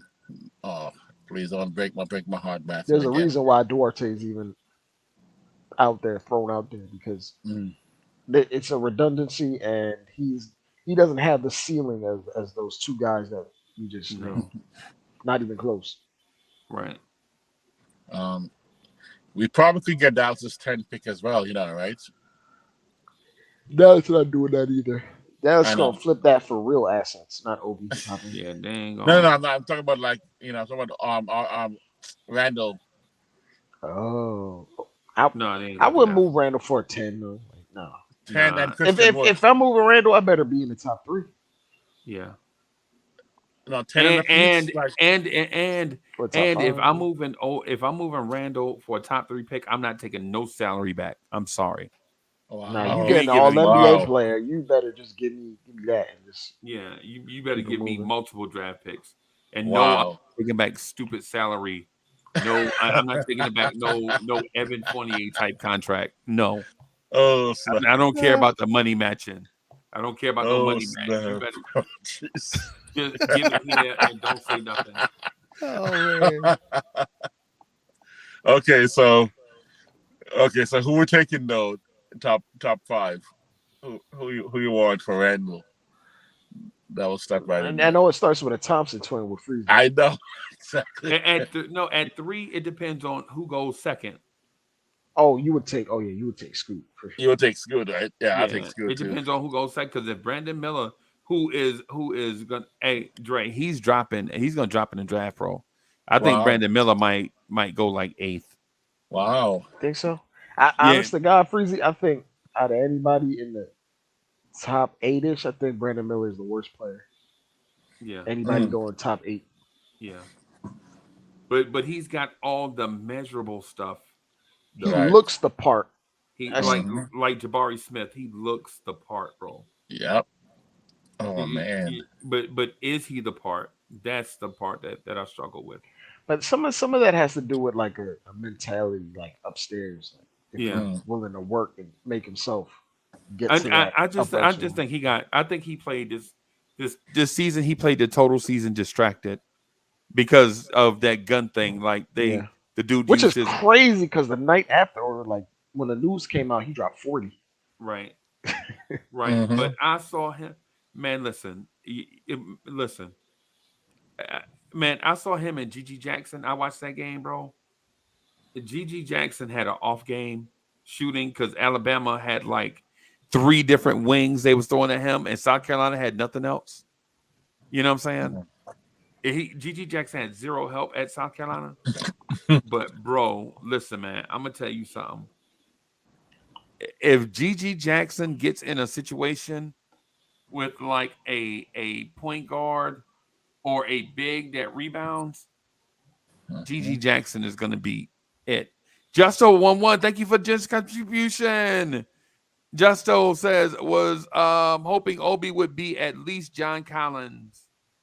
Wow. Shaking my head. No, he is not even John Collins. Nope.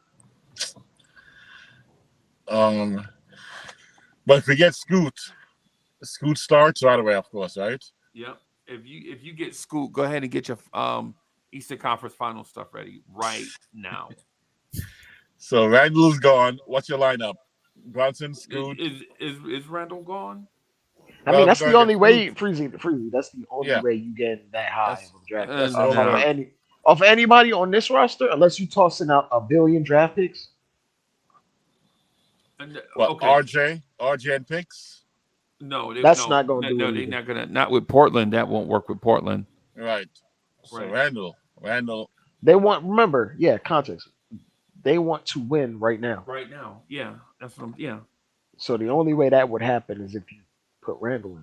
But so Randall. But yeah, listen. Let me hear me out. Let me finish the thought. Right. The thing is you have to be careful about adding Randall because they're also trying to re-sign Jeremy Grant. Right. So when you take on Randall's contract, the only way you can take on Randall's contract is if you send us a terrible contract back. He probably sent us Nurkic or something. Right. and then if you're the Knicks, is the number 3 pick worth a terrible contract, albatross contract? Well, it'll have to be a 3-team deal then. Well, or I mean, what's their point? But the thing about 3-team deals, think about this.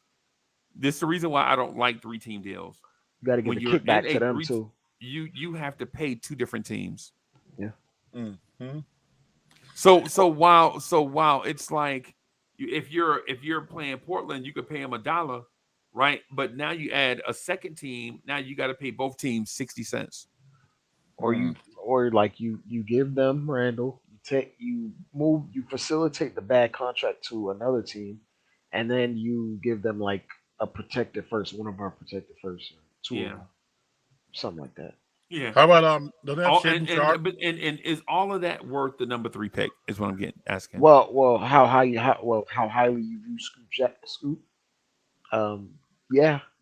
Yeah, well, but I know how you value. He's got to be on the board though. But I'm saying the only reason you would, in your mind, the only reason you would do it is if Scoot is on the board. But and then therein lies the problem too. You can't execute a 3-team trade when you're on the clock in the NBA. Right. It takes too long. It's too many things you got to pre-negotiate. Pre-negotiated. Bro, like for instance, on this panel, I can't even get people to be quiet long enough for Dre to speak or be quiet long enough for Wiz to say something. And we thinking 3 organizations can get a 3-team trade done in 5 minutes? No. But in the history of the NBA, like teams have always drafted a guy and then they figured out the specifics in a few days or a week or whatever after. True. It's happened before. So if you're talking about having the principle or the framework of a deal done, okay, you could do that beforehand, right? But just because these 3 teams are working on a deal doesn't mean the team that's drafted in front of you is going to draft. That could blow it up, and then that's what I'm talking about. That's why it's difficult, man, doing it. Doesn't Portland have Shaden Sharp? Yes. So how about we get Shaden Sharp, Nurkic, and the 3 for Randall? Not gonna do that. And would you do that? It's duplication with Scoot. Scoot and Shaden are the same player. No, they not giving up Shaden Sharp. Right. And that? No. Sure. For Randall? No, they ain't giving up Shaden Sharp for And Randall. IQ? No, they ain't. No. Nah, man. No. Shane Sharp. Just- Shane Sharp.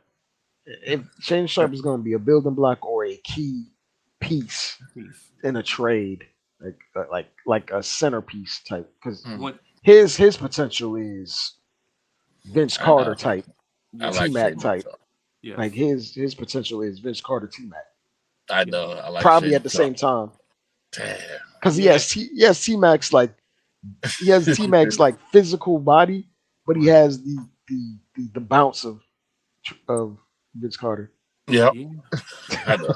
And then too at the same time, and Wiz at the same time, you know what you have to consider? When they move on from Damian Lillard, they already have their backcourt of the future. I know. Right? Why would they risk the backcourt of the future for Because a win now player that has question marks? Dame wants me to leave. They want to leave. They want Dame to stay. And Okay. they don't get somebody that shows them that they're looking like they want to go forward for this year and the next 2 years, then they maybe Hey, not to detract too much from the point, but the way that the Heat have these two All NBA guys on the Celtics falling apart just bolster the case that Brunson is a superstar. oh Because yeah. he was out Oh here man. averaging 30 with a packed paint Oh and man. no shooters, no movement on offense, no nothing. Oh It was jeez. just him getting whatever he needed to get at any given moment. Right. And Dre, Yep. I said when I was saying Jalen Brunson is a superstar, what was everybody telling me? He's not. I Not yet. I was denying it. I had to. I saw it in the playoffs. You make your name in the playoffs, right? And Bro, I I just rest. saw a team that was decidedly keyed in on stopping Jalen Brunson, and he averaged 30 and they over 6 couldn't and games. they couldn't stop him. Yeah. Can I apologize to your freezer right now? I apologize, okay? Because I was sure he's not a superstar. Yeah, it's and Wiz, you know what? And when I say these things, I think people think I just you know what I'm saying, maybe take drugs and come on here and talk. But bro, these things that's totally not true. What I actually think these things out for a while. You know what I'm saying? Like when I Right. said there's a pathway for us to the NBA Finals, Eastern Conference Finals. You remember how I got laughed at? Uh-huh. And I now didn't like that we're comment. watching Miami destroy the Boston Celtics. Mm-hmm. Yep. One thing I will say, I don't know if we destroyed the Celtics the same way. I don't No, know. I Man. wouldn't say. I couldn't say I, that I wouldn't. I can't see because that. at that point, like you gotta put respect on Spoelstra's name because I don't believe any other coach would maximize that roster Wait to a that minute. extent. So okay, so we wouldn't destroy Boston, is what you're saying. I don't believe we would. We would win, but we wouldn't destroy them. I think Butler also is a mental thing over them. I think it's a mental thing that's kind of get them psychologically. Because I mean, they went 7. They were one shot away from the finals against them last year Yeah. with essentially the same roster. And what I'm telling y'all is when I watched us play Boston this past season, It's a regular season, Freezy. Dre, let me finish my point. The thing is, when I saw us play Boston this year, right, I saw a Boston team that got bailed out in one game, and then in another game, they had a video game like time against us. Shooting Right. performance. It was the first Yeah. game, I believe. Yeah. So ultimately, what I'm saying is this Boston, the gap in talent between us and Boston, it's not even that. I like my chances against anybody in the NBA, and we doubt. We should call this the Doubt at Night podcast, right? Because we feel like we don't have a chance against anybody. I don't doubt the talent. I doubt the coach. Right. It's not the talent, Freezy. It's Exactly. the coach. It wasn't the talent either with me. It's the mentality of Miami that dominates Boston in a way that we don't have that kind of mentality. The attitude. It's almost like Too many church boys. exactly. I mean, I know some 5'4" kid from Brooklyn that if I saw walking the street right now, I'd cross the street. You know, and I'm 6'5", 300 plus. You know, It's so I'll be like like, I'm gonna walk. I'm gonna cross the street. Something it's just like it's like just watching the Heat play, and then you take it for granted, but Jimmy Butler gets a lot of easy looks right at the front of the yes. rim, Mm. and we don't give Randall those opportunities. Like we put Randall on the island to take step back threes against Bam Adebayo. We don't even force switches to get Bam off of him. Right. We don't even do anything to make his life easy. So this is why I'm just like we bang our heads into a wall playing a specific style that got us to a certain point in the regular Right. season. But when you're going against teams that are all talented and they're scouting you as well, Right. it's to a certain extent, at a certain level, you can't just keep forcing the same thing. You need to be able to switch it up. Yeah. And when you watch the Miami Heat, they don't play. The Miami Heat are playing a different game against us than they're playing against the Celtics. Than they played against the Bucks. Right. They're morphing as they go throughout the playoffs. I know that's You need to have that sort of ability. You can't just unless you got two top 10 players in the world, you can't dictate your style every single way consistently over and over without pivoting or changing or morphing a little bit. Wiz, I'm trying to tell Eric. Nobody will listen to me, but so I got to use an example that maybe everybody can understand. Right? Okay. Eric Spoelstra is Bill Belichick. I That's can agree with that's that. the only way I can describe it where people can give this dude his credit. Freezy. It's like one of those things. It's like those players. It's like you don't take a Bill Belichick player because you know he's not gonna be nothing when he get Nothing. on your team. Yeah. Yeah. It's Yeah. like- wow, that's right. Because Belichick had no besides random off. He had but no. you bring you sign Max Struess to a contract on the Knicks, he gonna bust immediately. Yeah. Exactly. Oh You man, you give that's not good. even a slight to Caleb Martin, but Caleb Martin come to the Knicks and play in our organization where we don't maximize whatever he does or like to do and make him comfortable. He'll be Right. He's gonna drop 8 points per game on 42% from the field. Right. And 5 fouls and keep you in foul trouble. Right. You know what I'm saying? But at the same time, I do want to give our organization some credit. I think our talent acquisition has been solid. Okay. Outside of that Josh Hart move, I hate that Josh Hart move. That Josh Hart move, bro, it bothers me. It I bothered me on draft day. I mean, I'm saying at the trade deadline.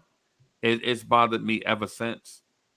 And the thing about it is, I understand where Knicks fans were going when they were telling me I should be happy that the Knicks made a move.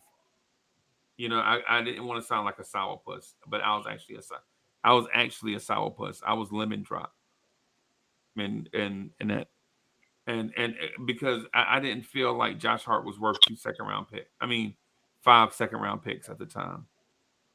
Right? It was either 5 second-round picks or first-round pick.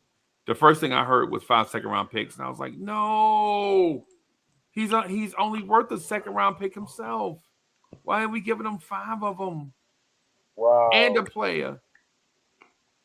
And then come to find out it's a late first-round pick. Wow. I mean, we kind of gave up 2 late first. Well, we already went through it, but it's basically 2 late first round picks and Kevin Knox for Josh Hart. Kevin Knox, Archidiakono, and Sweet McCulloch. Yeah. Wow. Yeah. That. And it's not like even that Ryan Archidiakono and Svi McCulloch's roster spots meant anything, because even after that, we didn't go get anybody. You know what I mean? I mean, all these, Josh Hart, man. I'm over it, bro.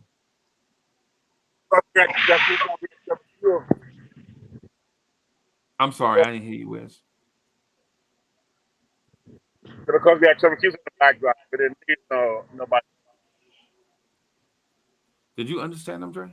Nah, he was cutting in and out. Wiz, you was cutting in and out, man. I'm sorry. I'm on the 405. I'm headed home. I said because we had some kids in the background. Oh, Trevor Kills. That's right. Yeah. Yeah, so we didn't need nobody else. We didn't need nobody else. Yeah. Fields and Josh Hart is worth 2 first-round picks and 5 second-rounders and String and Ryan. Yeah. I'm not like in the chat like to think. I'm not saying Josh Hart is a bad player or anything of that sort. It's just you see the limitations, and then it Yeah. gets exploited in the playoffs, and then it's like twofold. We come back into this offseason. We don't have any draft. We didn't draft anybody last year. We didn't draft anybody last year. You you can't do that in back to back years. Really. No, you can't. That's why the Stippian rule exists because you're not supposed to go back to back years with no picks. Without anything, yeah. And here's the thing too. We were also slaves of the moment, right? And I don't mean that in a disrespectful way. It's just we knew we had to get Cam Reddish off this roster also. Yeah. And I think teams knew that. Like we had to get rid of Cam Reddish. Right? And it's the same thing. As soon as I saw Farron Hunt's face one night that we won, I was like, yeah, he ain't gonna be here long. And what I noticed is that it wasn't just Farron Hunt. It was the small forwards are mad that they're not playing. You know what I'm saying? Tibbs won't play natural small forwards. He doesn't value them. He No. needs guys to run through a billion screens over and over at 6'4", 6'5", and be a pest, but not really cause turnovers. Heavens forbid, or deflections. Just Yeah. just try to play some sort of blanket coverage. Right. Just Bro. do enough not to get beat. Don't do enough to alter the game. Right. Yeah. Man, I mean, yeah, man. All right, As long as Tim's here, we're gonna keep getting these totals. Background noise was.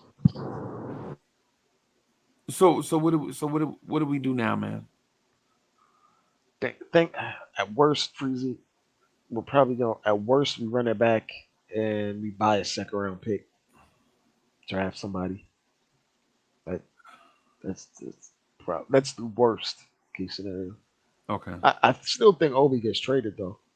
Okay. For what? I'm not quite sure anymore. Okay. Cause that thing where you said he doesn't even have any value because they turned down that trade Yeah. makes me even doubt we can get anything substantial for him in terms of like a late first rounder or anything like that. Yeah, that Chris Duarte for Obi thing should have been too easy. That's a layup, right? But even now, you're thinking like, man, this dude don't have any value, right? None. Yeah, that's peculiar, bro. It's unfortunate. Sad. Yeah. And the thing I would tell people too is be careful with dudes that build their name off the dunk contest, right? When you build your name off the dunk contest, you're begging for your value to be low. Oh man. Right? I mean, think about it. When has a guy that won the dunk contest and his claim to fame is a dunk contest ever turned into an NBA player? Never. Claim to fame. Yeah. Their claim to fame is I won the dunk contest. Winning it or being in it, because Gerald Wallace turned himself into a no. I'm talking about winning. I'm talking about winning it. I'd have to go down the list. And I'm talking about that's their claim to fame now. Because Kobe Bryant won the dunk contest. You feel me? But he was already popping before that. Yeah. Everybody was like, "Who's this young kid? He might be the next Jordan." From jump, just because he was an athletic 2 guard. Yeah. Okay. Fred Jones wasn't nothing. No, I liked him though, but he wasn't. He was actually 6'2" and not 6'4". Okay, so okay. Harold Miner wasn't nothing. Harold Miner wasn't nothing. In terms of making your name, Kenny Walker wasn't nothing. Kenny Walker wasn't. He was Obi. Spud Webb had a decent career. Yeah, but he didn't make his claim to fame on the dunk contest, though. Right. Desmond Mason. He was actually pretty good in Seattle. He was solid. Yeah. I believe he did make his name off of that, but he was just a solid role player, like a rotational guy. Okay. I'll give you that. Josh Smith was already known. Yeah. So Yeah.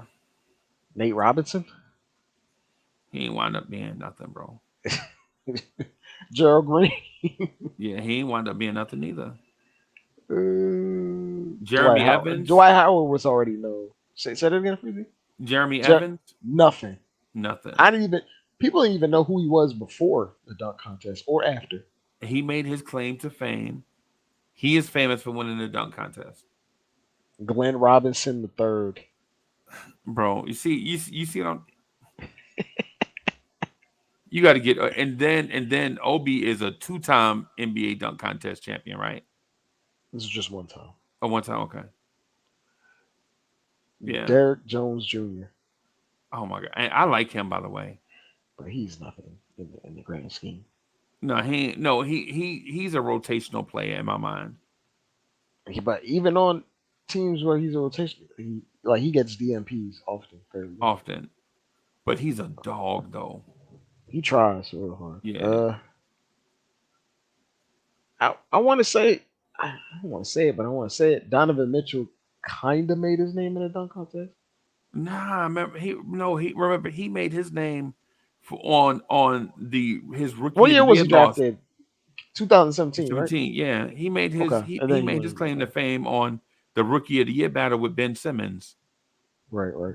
Remember the battle on social media?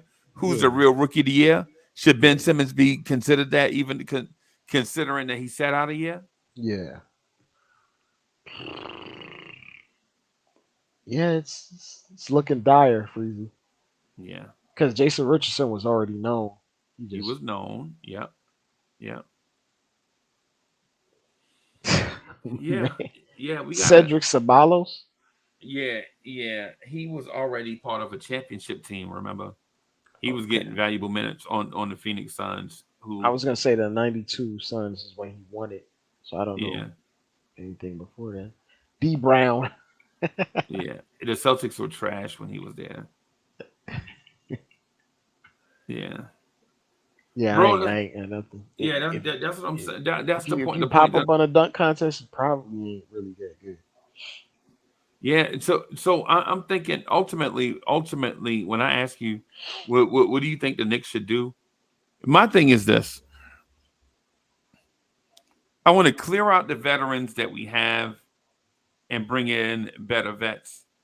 I would love to swap Fournier for Mike Conley.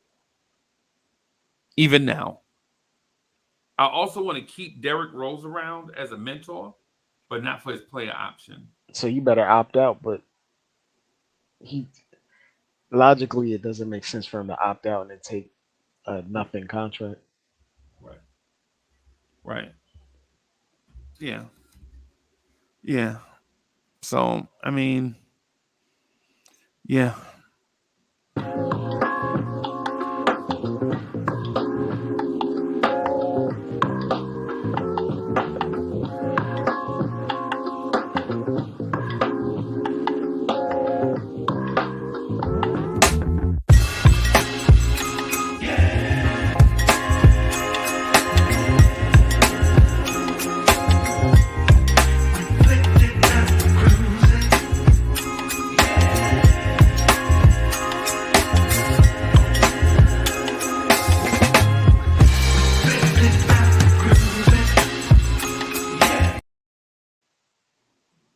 Lee, what's good, boss?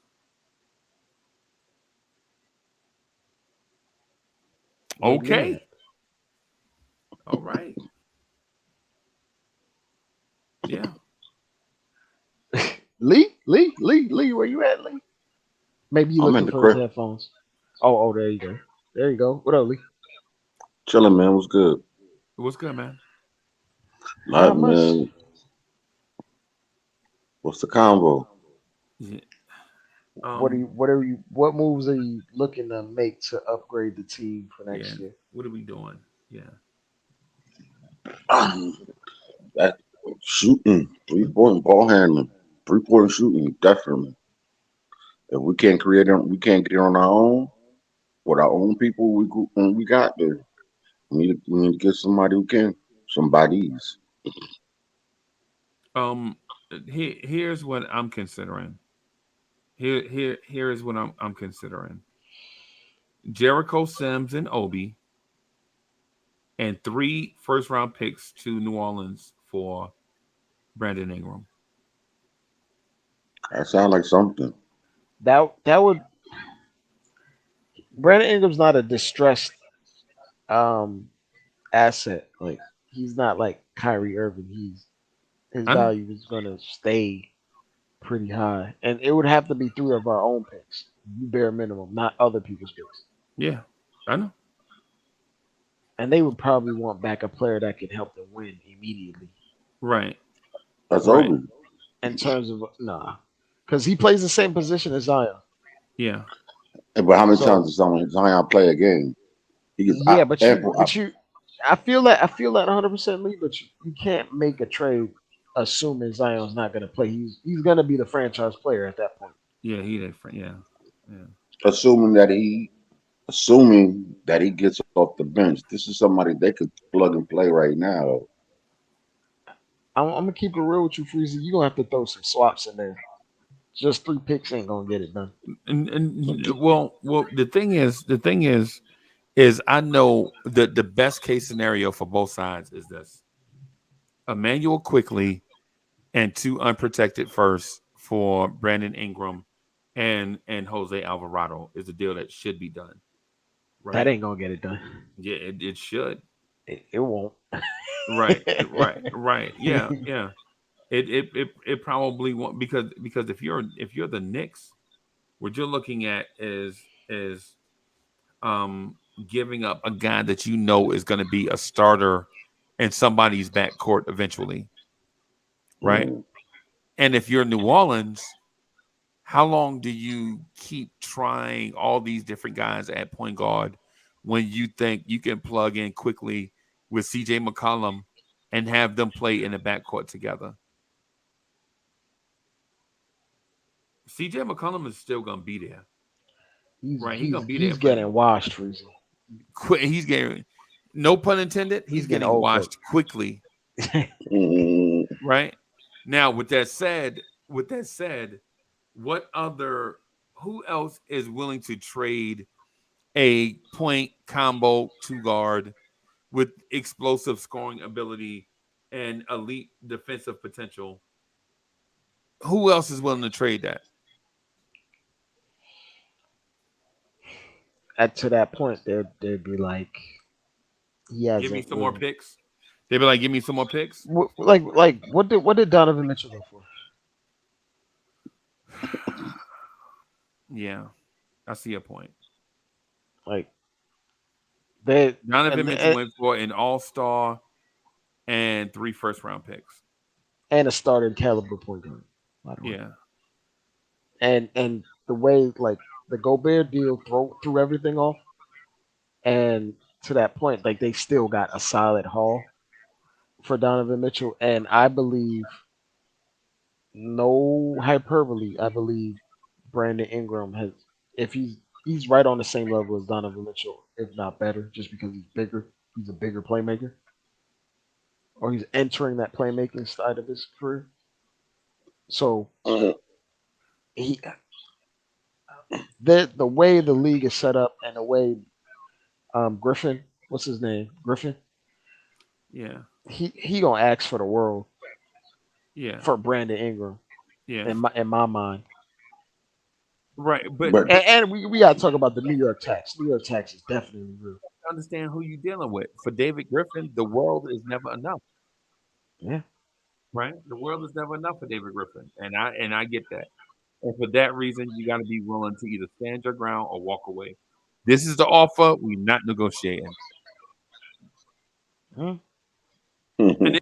and if you You got to don't, remember how long he took with Anthony Davis. By the way, he took oh, very long. right, but the CBA renewing what was not on the table when it happened either. Right. You know what I'm saying? So just taking into account, I'm just taking into the account the environment and context in which we're operating, right? And let me ask this: would you consider trading for Zion? No. No, no. Even though Yes. unless we talking about getting him for like what Kyrie went for, like Kyrie went for a first rounder and a starting point guard. Yeah, and a swap, right? Wasn't it a swap or something in there? Yeah, yeah. Nah, it was just that 2029 first. It did what he And Dorian Finney-Smith. right. That's it. Yeah, I just And that's a depreciated, like a stressed asset in terms of Kyrie, because his talent would dictate much more than that. But we're also saying Zion is bordering on. Well, I don't even think he's bordering. He's a stressed asset right now. yeah, yeah, I, it's hard for me to think about that because he missed like 140 games in 4 years. The talent is the talent, though. I'm not gonna because when he did play this year, they were like the number one seed in the West. Then he got hurt. yeah, yeah. See, He got hurt, and then they immediately sank. I think we may be thinking about this as Zion is the Sam Bowie, Greg Oden of this generation, right? For the moment.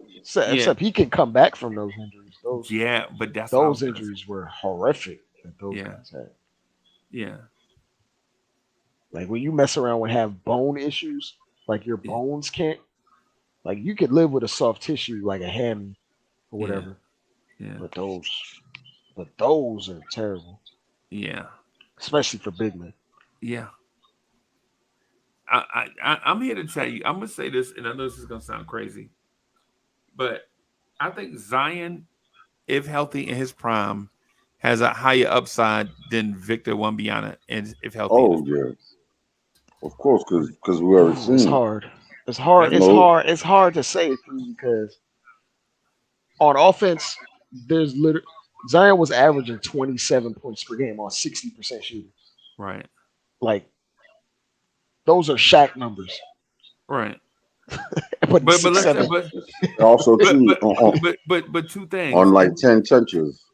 Yeah, yeah. But here's the thing that I want to point out, right? In that comparison, you don't have to win by a mile. You just have to win by a little bit. Right. Winning is winning. Yeah, right. So if I say Zion is better, he don't have to blow Victor away. He just got to be better. Right. You know what I'm saying?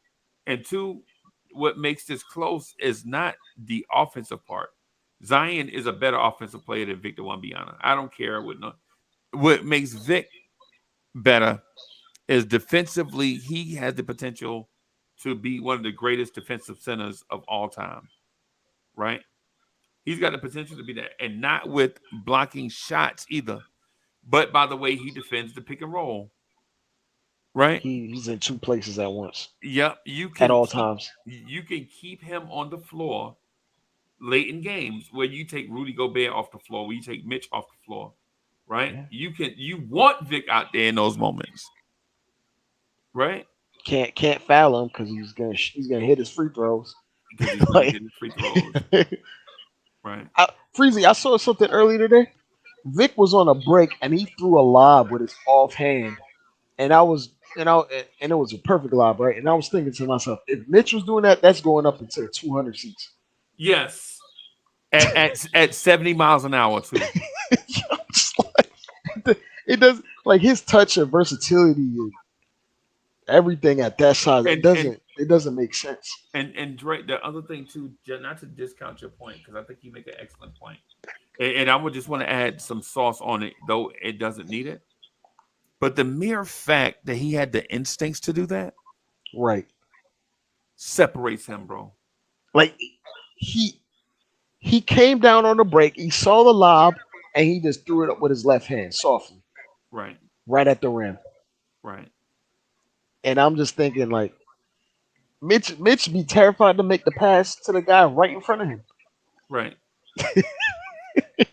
Right. Most bigs are terrified to make that pass. Most Yeah. bigs, period. Only big doing that pass is Jokic right now in today's league. Right now. Yep. Yep.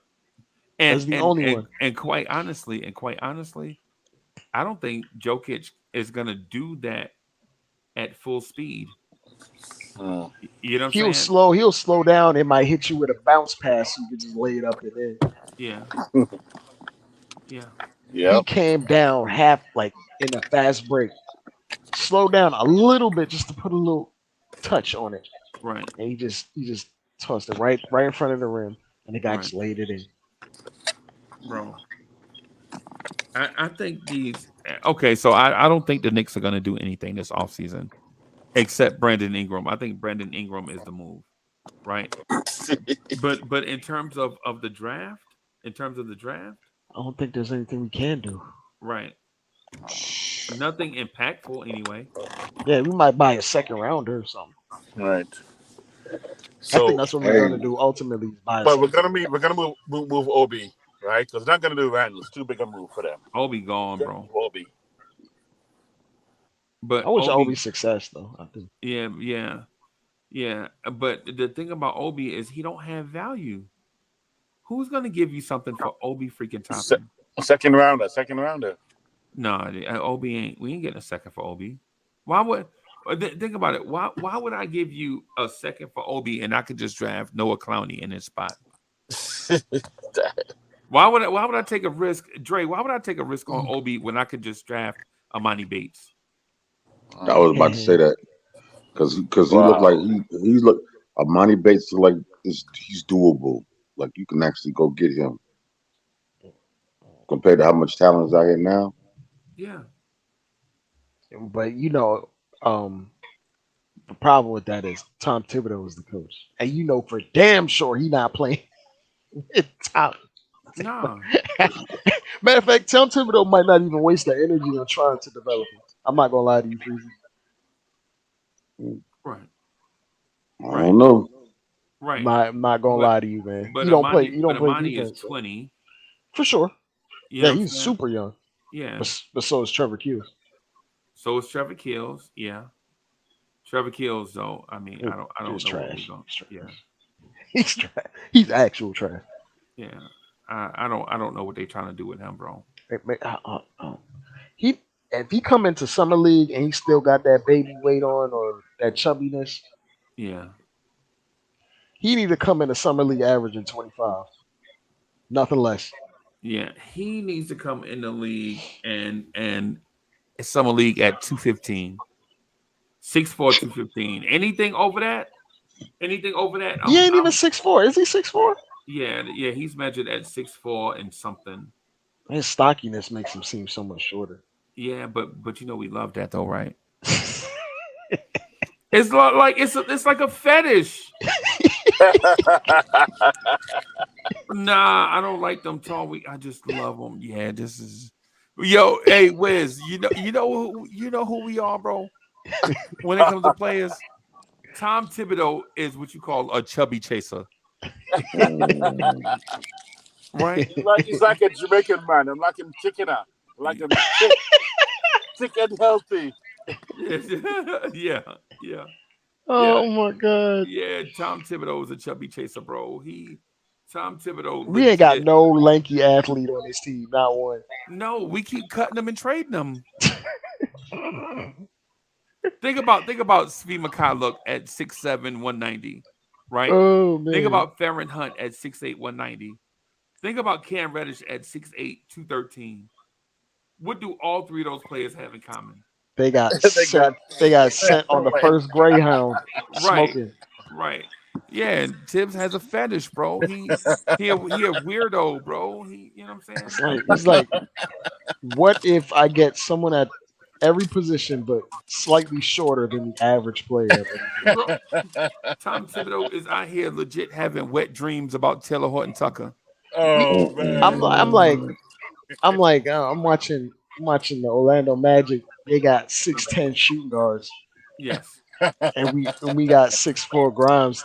Grimes working his ass off. He's working real hard, Right.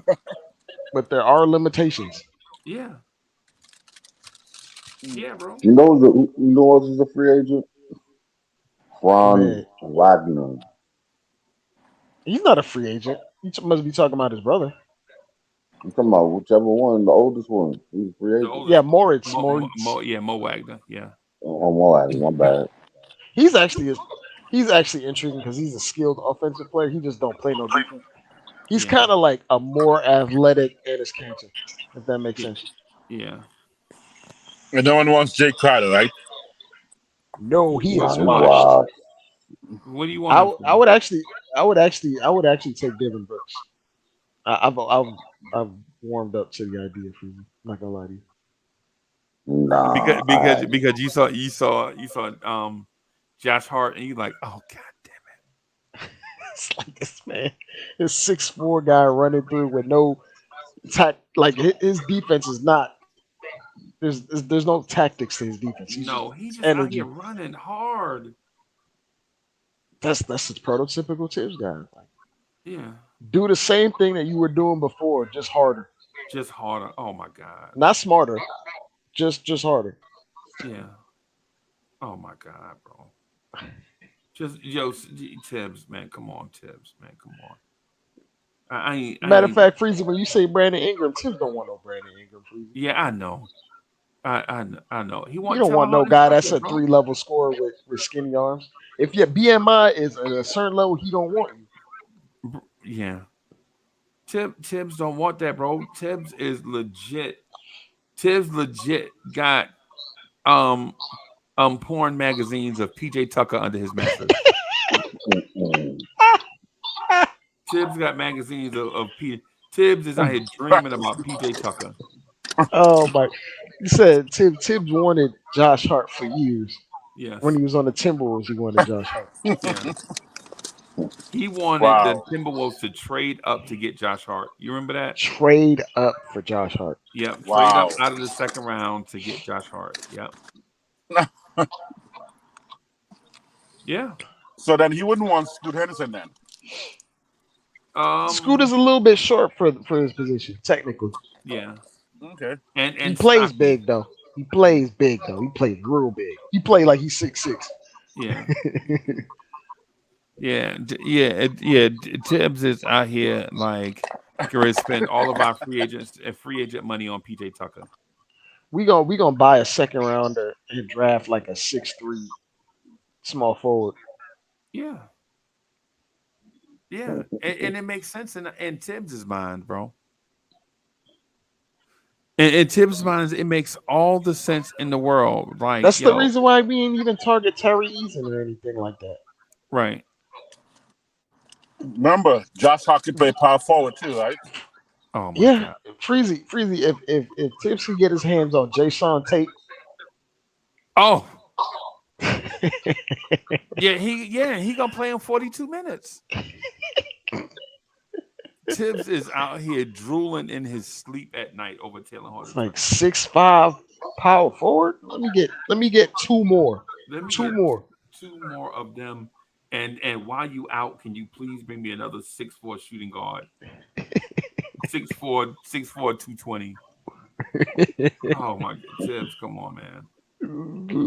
I mean, it's crazy. It's borderline. Lee, you know how I don't be trying to be disrespectful to nobody, right? Because I don't know Tom Thibodeau personally, right? You know how I be trying to be at least somewhat professional and try to be, you know what I'm saying, somewhat respectful, right? Mhm. Bro, come on, bro. How many 6'4", 220 guards can one team have?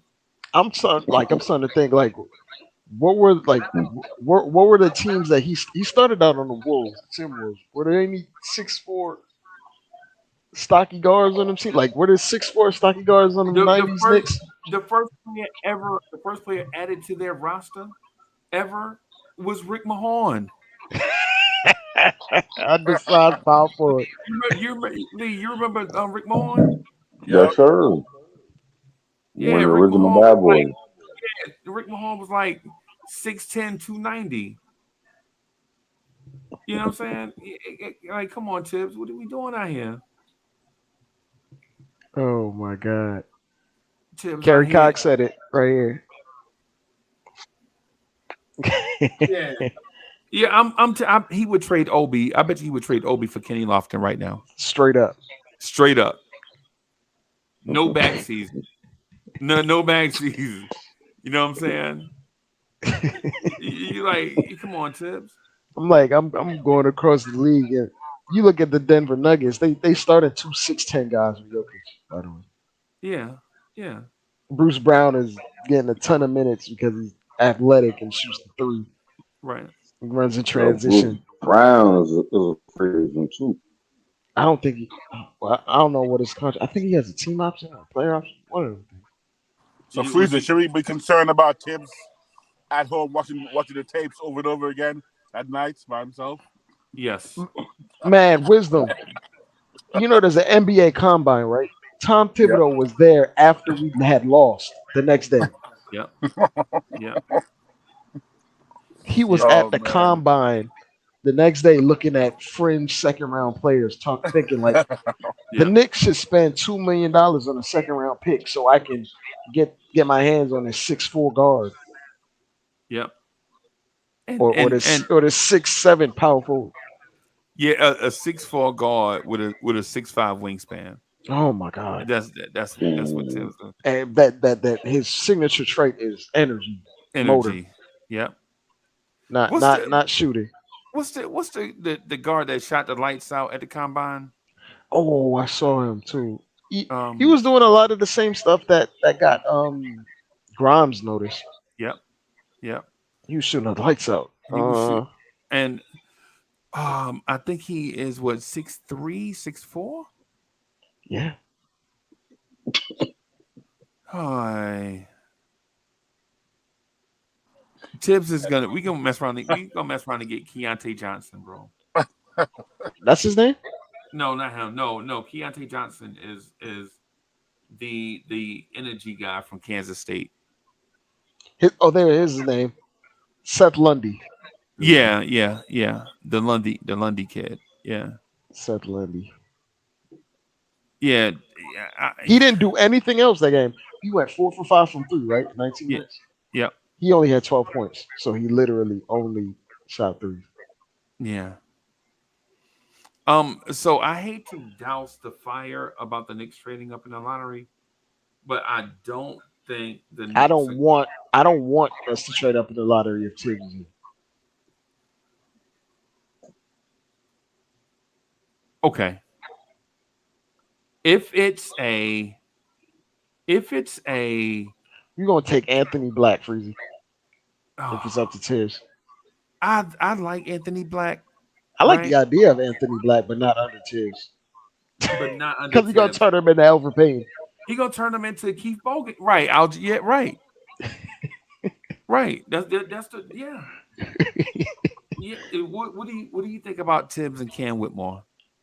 Cam Whitmore is almost 6'6" without shoes, 6'6", 235. Yeah, he played, but this is the thing. Like he has the physical ability to play the 4, even though he has the athletic ability to play 2 or 3. Yeah, because he's just so agile and big. Tibbs will just turn him into a hustle guy, not even focus on the fact that he's improving his actual skills. I ain't gonna lie to you. I think as far as athleticism goes, yeah, I think he is top. Oh no, let me take that back. I can't say he's the best athlete in this draft. I mean, unless you consider Scoop. No, pound for pound, best athlete. I don't know because athleticism comes in various shapes and form. Like right, because it's hard to overlook Victor Wembanyama at 7'5". Like fluidity is athleticism. Yes. Coordination is athleticism. Yes, he's athletic. That's why he can do it. But we were talking about straight explosiveness, which is a different thing. Yeah, that's a different. Yeah, just like when Cam Whitmore comes to the league, dudes will move out the lane off reputation Right. alone. Like he'll Right. come down the lane and he'll move. Right. They'll just move. He's one of those types of guys. Like, Yeah. they know who he is as soon as he gets to the league for his explosiveness. I think that dude can be a star in the right situation. I do too. But he needs seasoning. I think he needs to go somewhere like just off the radar. Freezy, if he went to like the Spurs, unlikely because they're gonna get Vic. But Right. if you were to went to an organization like that where they would just let him be him Right. and then slowly tack on parts to his game, Yeah. similar to like how they did Kawhi, then I think that's who Cam Whitmore is. Kawhi. Kawhi Leonard. Yeah. Now don't let Miami get him. By the way, They ain't got no picks. They ain't got no picks, man. I know, but they could sign and trade. Yeah. Let me get to this. How you gonna sign the trade a rookie? No. They get a pick. Do a sign and trade of somebody of value who's not coming back. But everybody know them Heat players ain't gonna be nothing on another team. Like Yeah, they're the Patriots. The Heat are the basically the man. Patriots. they That's so like funny. they Like ain't nobody trying to give you nothing for Danny Woodhead. yeah. You know, no disrespect to Danny Woodhead, but he not going nowhere else. And being They somebody. just gonna plug and play a white guy in the slot. Yeah. They just gonna put up numbers. Yeah. Yeah. Wow. And depend on it. And they're gonna depend on it, bro. Yep. They I gonna know. need it. Yeah. Mm.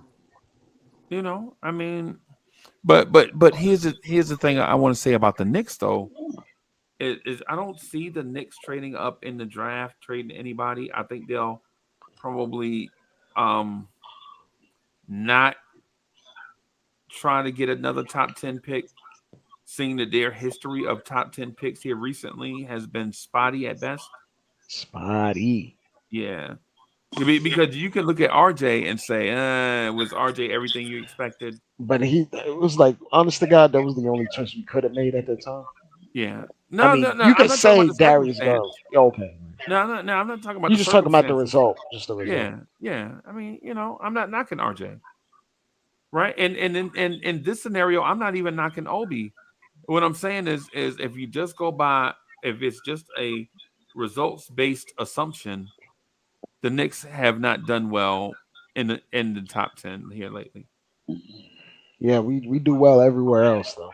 Yeah, yeah. And so if you're the Knicks, even in a deep draft, do you, if you're the Knicks, do you take a chance? I don't see them taking a chance. I think they're risk Averse. Yeah. Because ultimately, like if you want to do the biggest risk move would be moving Randall. They definitely not doing that. They definitely not doing that. Yeah. They definitely not trading Randall. Because he's got the best value contract in the NBA, in my opinion. Nah, that would be Jalen Brunson. Or Jalen Brunson too. That's definitely Jalen Brunson. But if you because he's descending, Randall's ascending. Yeah. Yeah. But Randall's definitely, in terms of production to pay, Randall, for anybody outside of a rookie contract, he is like maybe top 5, 6 in terms of value. Right.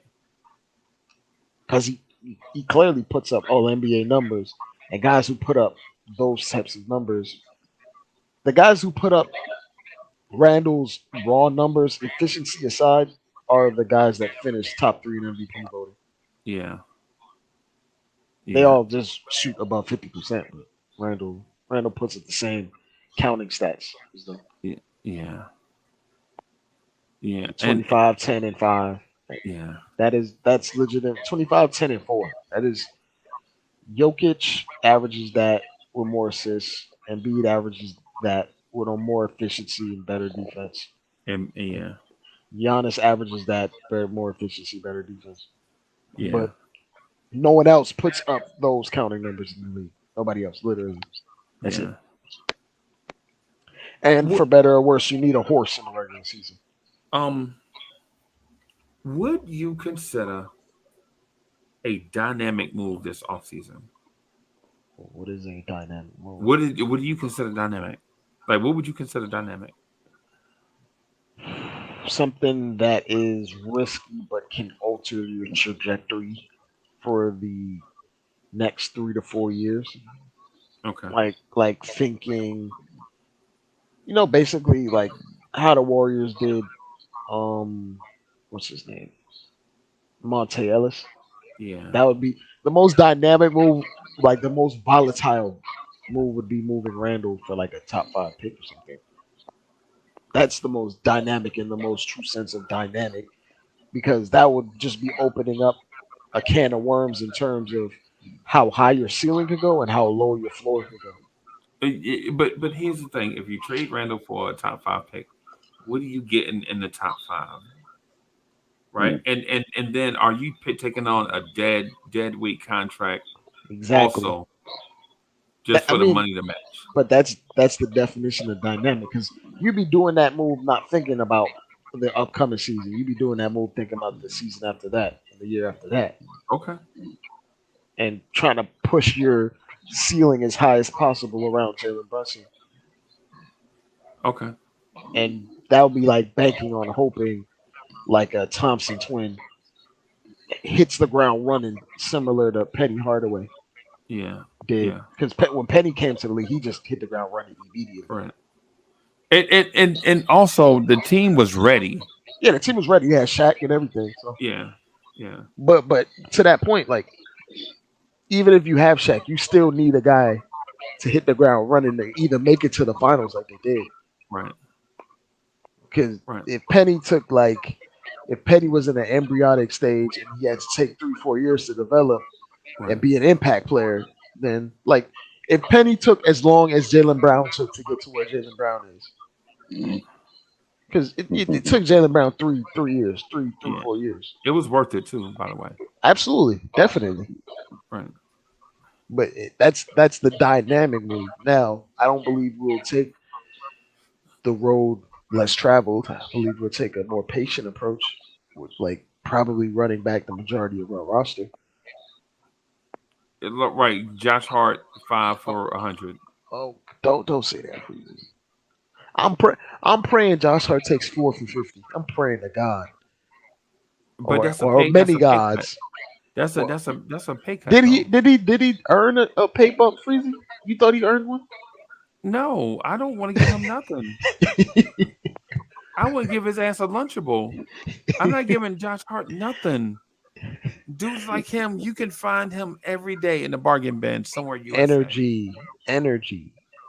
Right. It's like I'm appreciative of his rebounding, but it's like I don't need my guy that's the size of a shooting guard to get me 8 boards a game.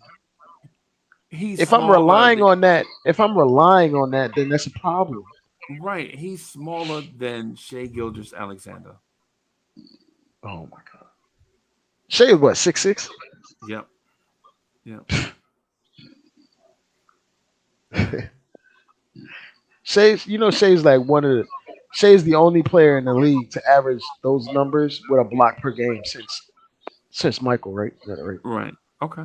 Wow. Yeah. That's He's crazy. the only person to average 35 and like 5 with a block per game from the guard position since Michael. Bro, that's bananas. Yeah.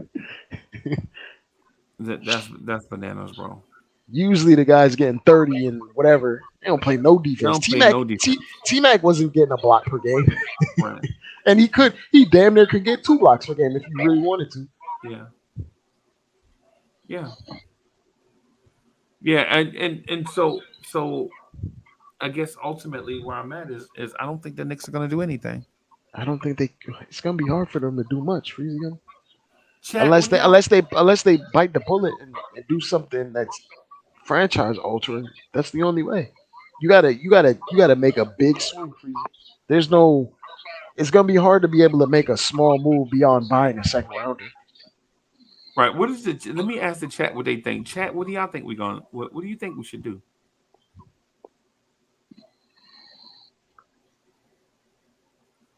Scottie Pippen Jr. is in the G League. Kerry Yeah. Collins. Yeah. I don't know what it is. I don't know the move that the Knicks can do without rocking the boat and destroying team chemistry. I think we're gonna run back the same starter lineup Right. that altered our season. Right. We're gonna bring back Josh Hart. We have a similar rotation. Might have Obi gone. Obi Like gone. the rotation is gonna be the same besides Obi. Yeah. And we're gonna run it back with the same coach. Right. See how far we go. Maybe win 50 games. You know, Right. Right. to hopefully see a jump. Like ultimately, you made a good point, Freezy. We probably wouldn't see all NBA caliber Jalen Brunson if Donovan Mitchell was here, Yeah. Right. and he's still ascending. Right. And so, keep if we keep feeding him this workload, he's eventually going to level up to a certain point where he's going to be known and regarded as this baseline level player. And Right. then you add another All NBA type guy with him, and Brunson's going to stay at that level. He's just going to stay at that 26 points per game, no matter who you add to that team. Let me tell you what I would do this offseason, bro. I feel like this is the most organic way to grow it. Right? If I'm the Knicks, and bear with me, bear with me. Wiz, don't jump out the window when you hear this, right? Just give me a second to because I want to look at the numbers first to make sure I'm not crazy.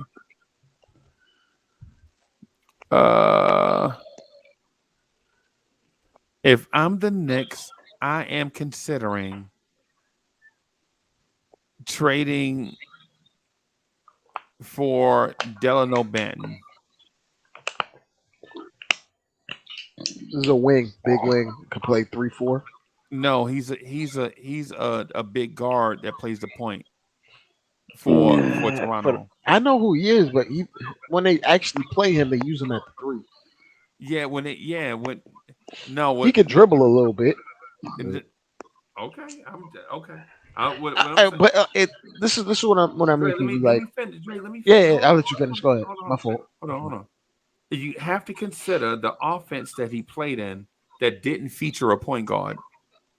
Right? They didn't feature a guard. They tried to feature some weird position-like thing where a power forward or a big forward was the focal point of their point of attack.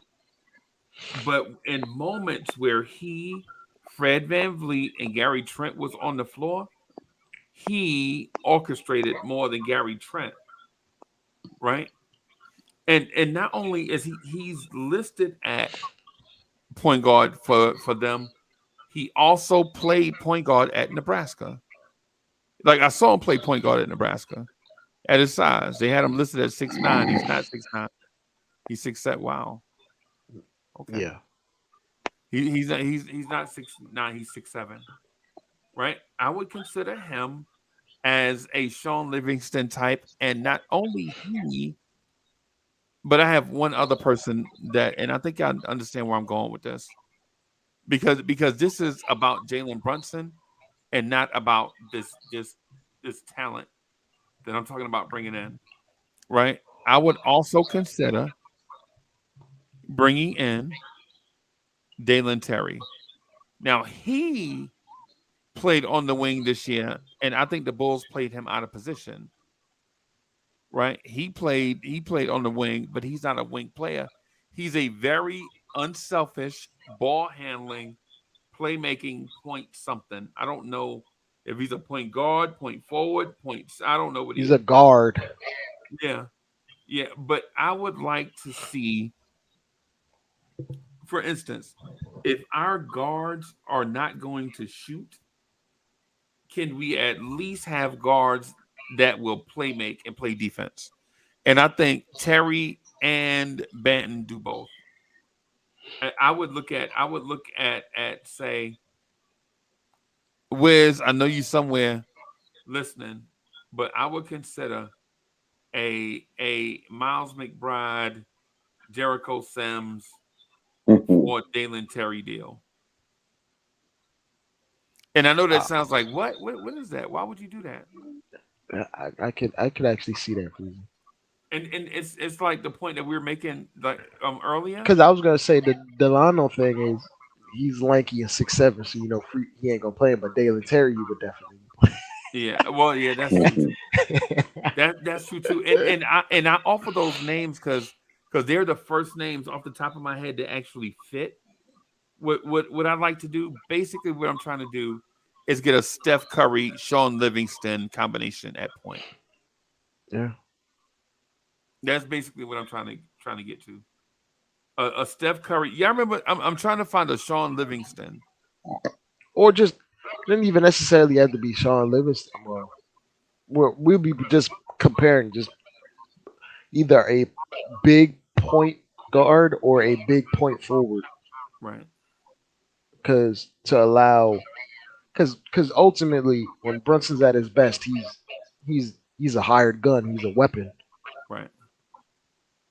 And so he did his thing this year, but I think the thing we discount in this conversation is that Jalen Brunson played his first 4 years with a tall playmaking guard. He learned. He knew how to play off of him, Right, and he played in college with well in college he played in a system where Josh Hart was a bigger guard for his contemporaries. He was big, and DiVincenzo coming off the bench. Yeah, yeah, and he knew how to play off ball and just be a weapon. yeah. So that's what I would do for Jalen Brunson. What I'm chat basically what I'm doing is I'm trying to build a support around Jalen Brunson. Jalen Brunson is the star going forward, period. You just need to fortify Unquestioned. his stardom. Yes. And so now I'm putting a support system in place to take care of Jalen Brunson. I Right. agree. Because ultimately, you gotta be able to have guys to pick up his flaws. Yes. Like ultimately, Jalen Brunson is never gonna be a great defender. He can be a willing defender, Yeah. a headsy defender, but you need to pick up where he lacks in athleticism. You need to pick up where he lacks in terms of natural playmaking at this level. Right.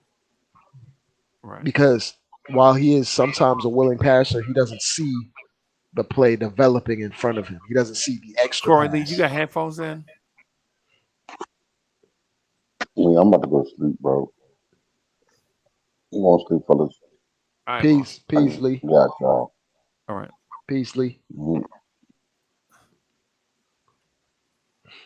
I agree. Yeah, You man. need to find ways to mask Jalen Brunson's flaws and heighten what he does well. Right. And Jalen Brunson is the best catch and shoot guy on the Knicks. Right. Right. We don't ever get to see it because we never have someone else playmaking for him. Right. Right. And I think that and the reason why I'm staunch in this for one so chat just humor me as I go down this road, right? Because I'll say certain things. I'm not saying that I'm right all the time, but what I'm saying is I do know basketball, and I'm not just gonna shoot y'all the gas. I'm just not gonna talk randomly about certain topics for the sake of talking. You know what I'm saying? We could be doing other stuff. There's 1,000 different things we could be doing as opposed to just chopping it up, right? My point is when it comes to this championship building, you have to make sure that you protect your best asset. It's asset management and asset protection. And I think you have to go after a guy that's gonna help, that's gonna back up Brunson and counterbalance Brunson. And you need an Alfred to Bruce Wayne's Batman. Yeah. You know what I'm saying? So you don't need a main guy. You just need a support guy. Hey, I don't think Quickly is that guy. Now, do and I like Quickly and do I think he's got a spot on the team? Yes. Do I think Quickly has star potential? Yes. But do I feel like, for instance, if we had a Sean Livingston this year, I think we're playing the Celtics, not Miami. Yeah. And I'm not just talking about any big guard. I'm not like just go get a big guard. No, what I'm saying is go get a guard with a specific skill set. So you want us to get Alec Burks? I'm kidding. So he can play 41 minutes. Sure. I tell you this much: we had Alec Burks over Josh Hart. We beat the Heat, Freezy. I think so too.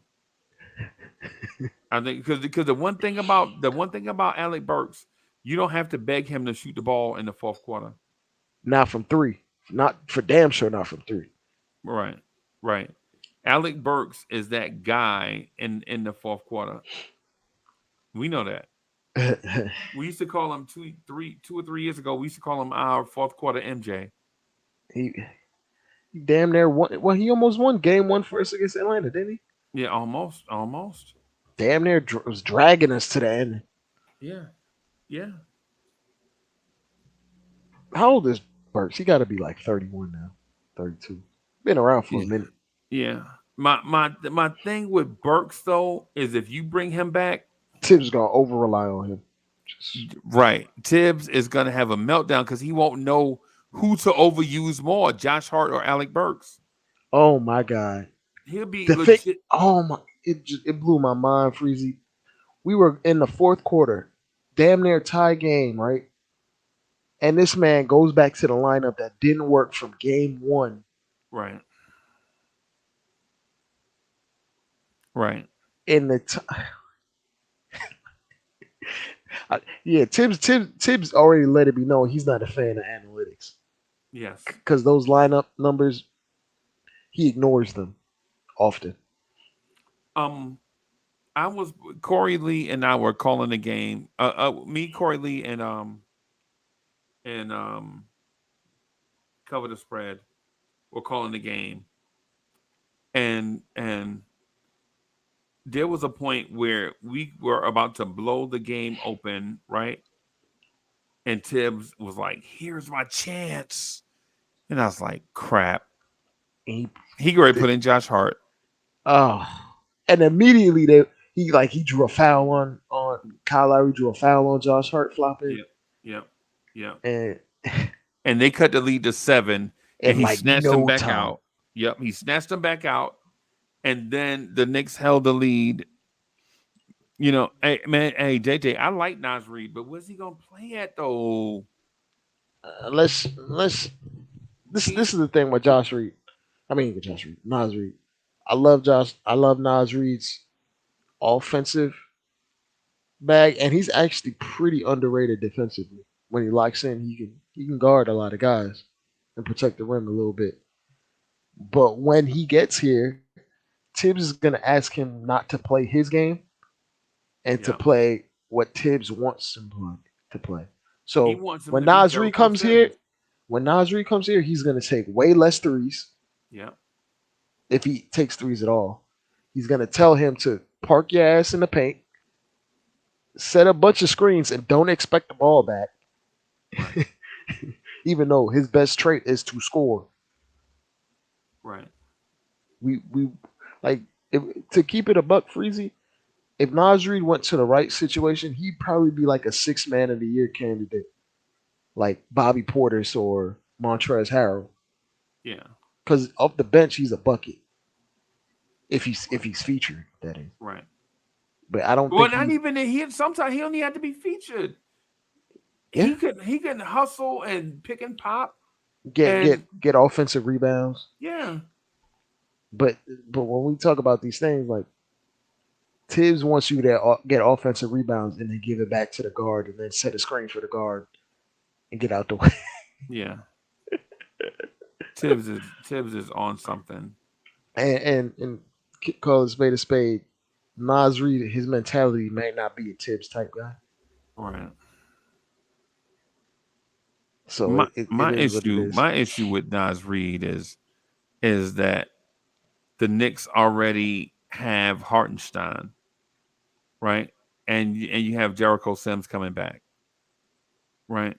And the thing about that is is Nas Reed is not exceptional on defense.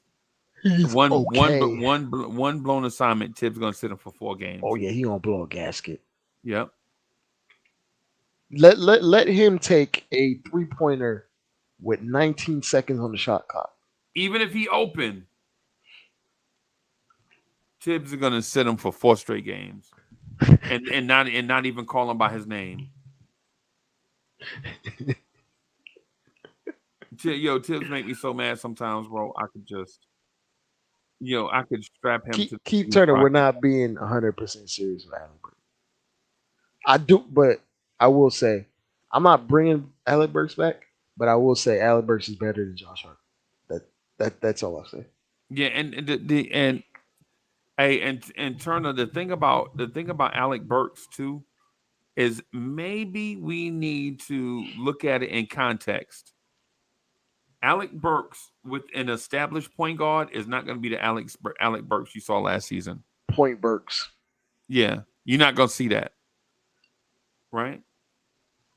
I mean, my dream. The fact he was started all of those games at point. 60 games, him and Fournier. That is ridiculous. Yeah. Yeah, you can't do that with Tom Thibodeau. He can't help himself. Yeah, and that's why I'm saying. That's why I'm saying you have to go get a young guard, bro. You can't go get because ultimately, if the Knicks left the offseason by just adding Mike Conley and Josh Richardson, I'd be satisfied.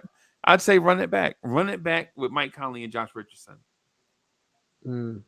You know what I'm saying? That way, Tibbs has his do-it-all wing that can defend 1s, 2s, 3s, and 4s. That's not too tall. Right. Of course not. Of course. You don't really want to. A 6'7" wing. Yeah. We don't take those over here. Nah, man. No. I don't want Dr. J. No. Tibbs would love some Charles Barkley, though. You know he was an assistant coach for Barkley, right? Yeah. He was on the Sixers, right? Yeah. He was on the Wolves, then the Sixers. Oh my God. Sixers. Yeah. It was the Wolves. He had the mullet on the Wolves. Yeah, he was there with Stanley Roberts. Why does Tibbs love stout players, bro? Because he was one. Yeah. Remember, Tibbs is a 6'3" power forward. Yeah. 6'3" power forward, getting 26. Yeah. So leading his conference and rebounding. So when Tibbs sees a 7-foot power forward, he gets pissed off and he wants to throw Randle at him. When Tibbs sees Stromile Swift, he like, no, never. I know Dirk pissed him off so much. When Tibbs sees Tyrese Thomas, he like, no, never. Yeah, man. Oh, man. Which is funny because he loved him some Luol Deng, though. He loved some Deng, man, which is odd. But I don't know how Tibbs became a chubby chaser, bro. It's crazy. Where did this come from? Because the style guys have to work harder to make it in the league. Oh, so he likes guys that work real hard. Yeah, so it makes it look like just because they look like they're working harder, they don't have to actually be working harder. It's just the appearance. Yeah, because the real thin, skinny guys look like they floating and they're just like Brandon Ingram. It doesn't look like Brandon Ingram is putting in a lot of effort to do what he does, even though he is. Right. But the same thing was true with Cam Reddish, though. I think I saw some plays where people questioned Cam Reddish's heart, but Cam Reddish was that recovery in the Memphis game where Cam Reddish legit went from the top of the key to the box and back out to the wing and forced the dude to miss, bro. That's effort. That was a Marcus Smart type effort on a play. Yeah. But I don't. He doesn't value those guys because ultimately, if you're 6'7", it's a little bit harder for you to get over a screen. Yeah. So in Tibbs' mind, it's a pick and roll league. So I need guys to kill themselves over screens. Yeah. You going under a screen?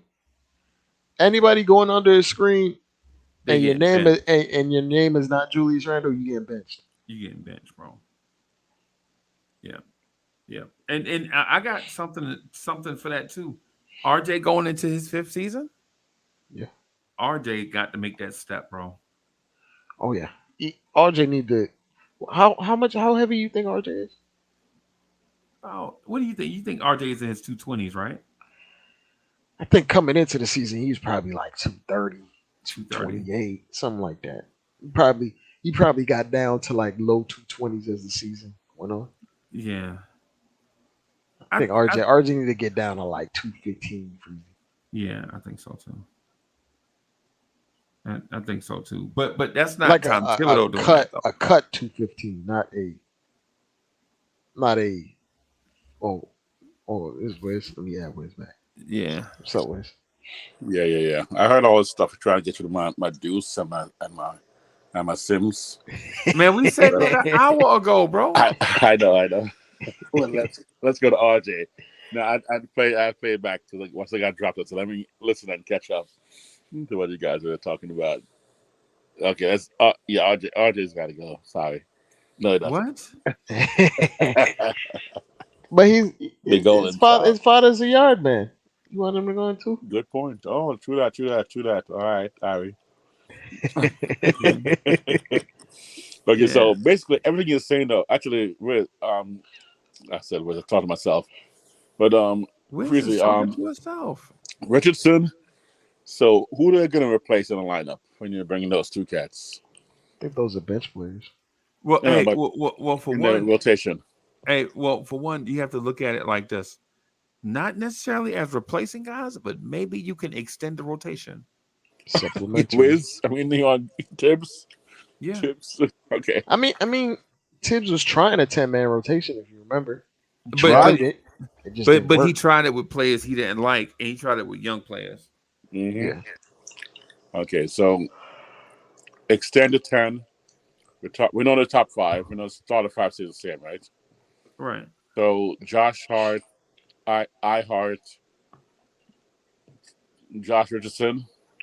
Yeah, they no, you can't have both. Exactly, and You can't have both, bro. And so, but Hart's gonna stay, right? So we got Josh. So we're not gonna put Richardson. Don't remind me, your dream Wiz. Don't additions. remind me.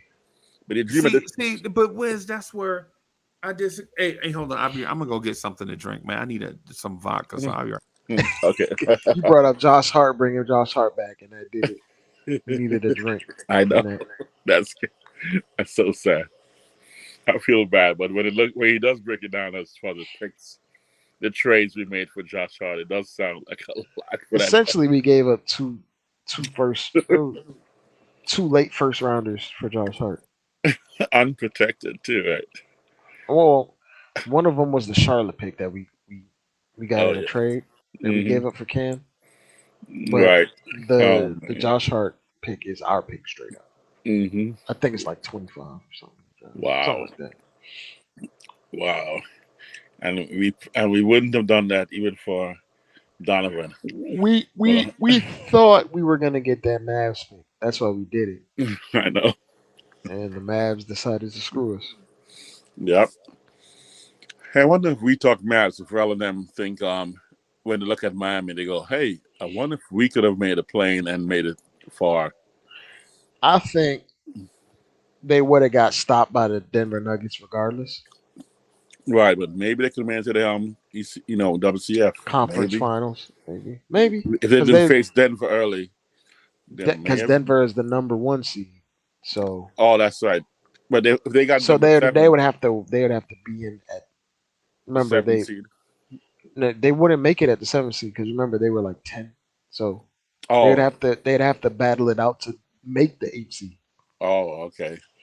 And then they run into Denver, and you know how that would go. Then yeah, that's true. Okay. Wow. Now if Denver was like the number 2 seed. Mm-hmm.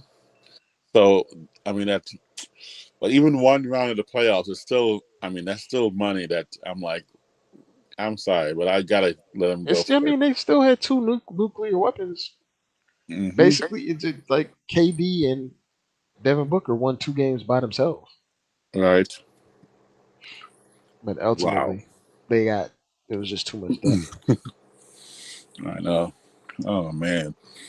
Yeah. See, anyone we add without removing a player, then rotation has to eliminate either Josh Hart, IQ, or Obi's Obi. gone, man. The Obi Obi's gone. gone. Okay. Obi, a foregone conclusion. He's not So there. then, but if we had two players, guard and Richardson, let's say, because he needs a ball handler.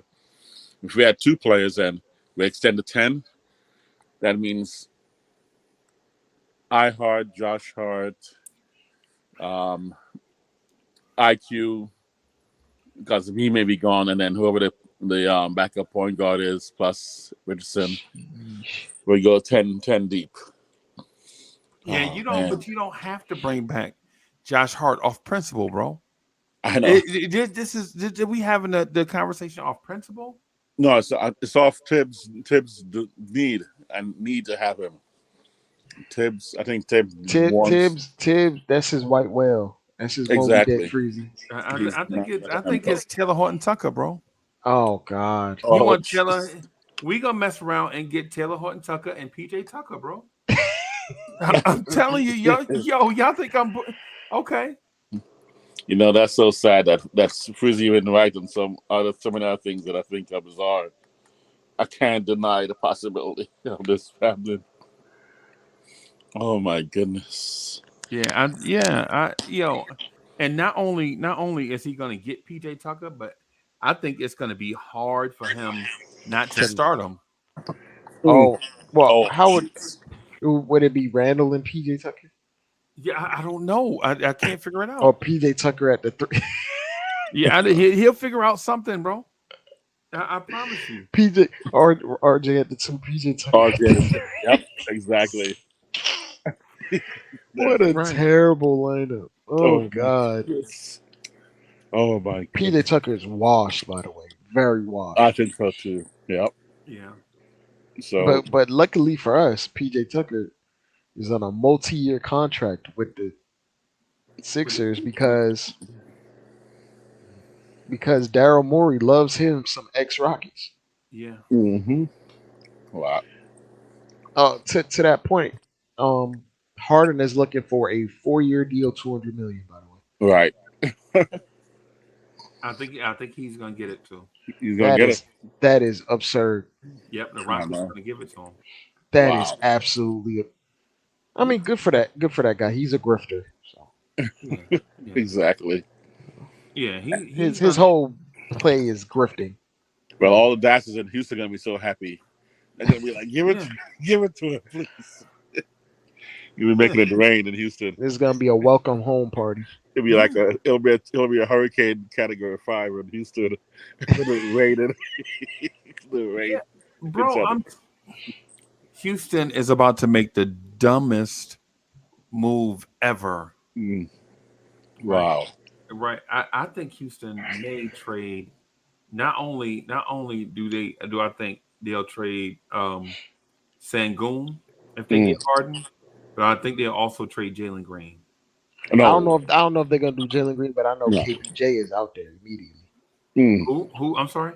KPJ, Kevin Porter. Oh, he gone. Yeah. And Yeah, the pick. Yeah. Oh God. Wow. No, the pick staying. They're not gonna do it. Not gonna trade the pick? They rather trade a tangible player and sign and trade Yeah. and then try to make the money work because they got a ton of cap space anyway.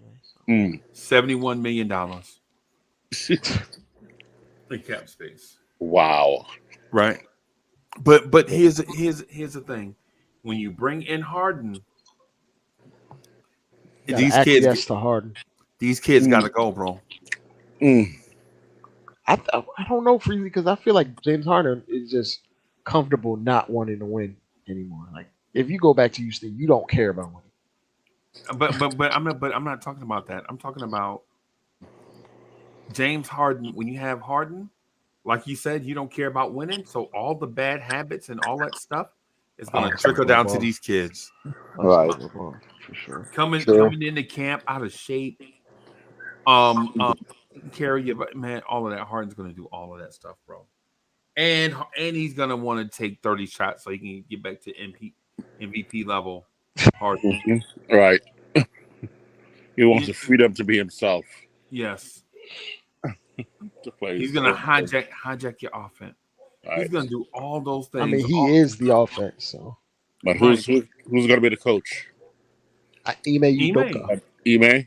Yeah. Dang, Ime's going to let that I happen. know the Celtics missing him. So Yeah. Oh, yeah. I think they're missing Will Hardy also. I do. Yeah, honest to God, I think honest to God, even if they had Ime, I think they would still beat. I think the Heat would still beat them. You think so? I think it'll No. be a closer. It'll be closer, but yes, I think they still lose. I think Butler and Spoelstra got, They have their formula down to a yeah, T. How to win Yeah, yeah, I think they're hot at the right time. exactly. It's like them giant Super Bowls, man. Yeah. yep, It's like those exactly. Patriots teams.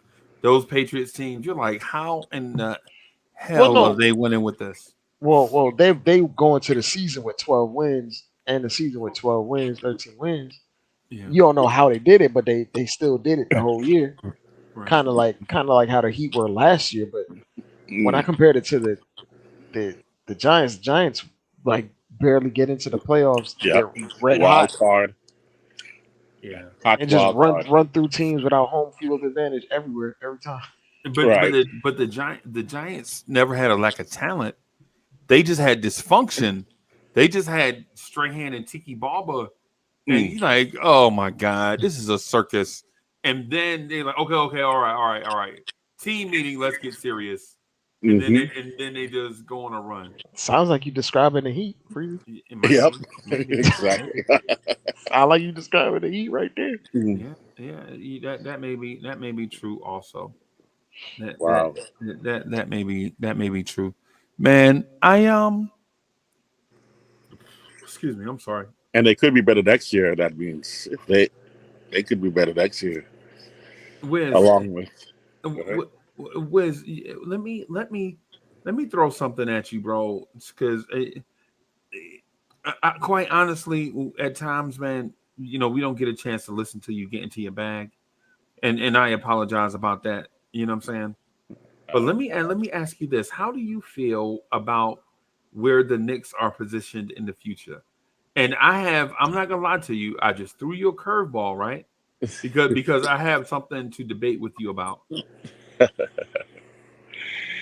Oh man. See, talent wise, I I I I am in the camp of we're two pieces away. Okay. Why moving a piece? However, Okay. the coach is my stopping point right there. It's my weak. It's my stress point. Somehow, I just I just don't see. No matter who we bring in, he's going to maximize the team's ability to make it Okay. past the second round or the ECF. Okay. So that's where I am. Very, I'm unnerved. I'm a little unnerved by it. But Okay. yep.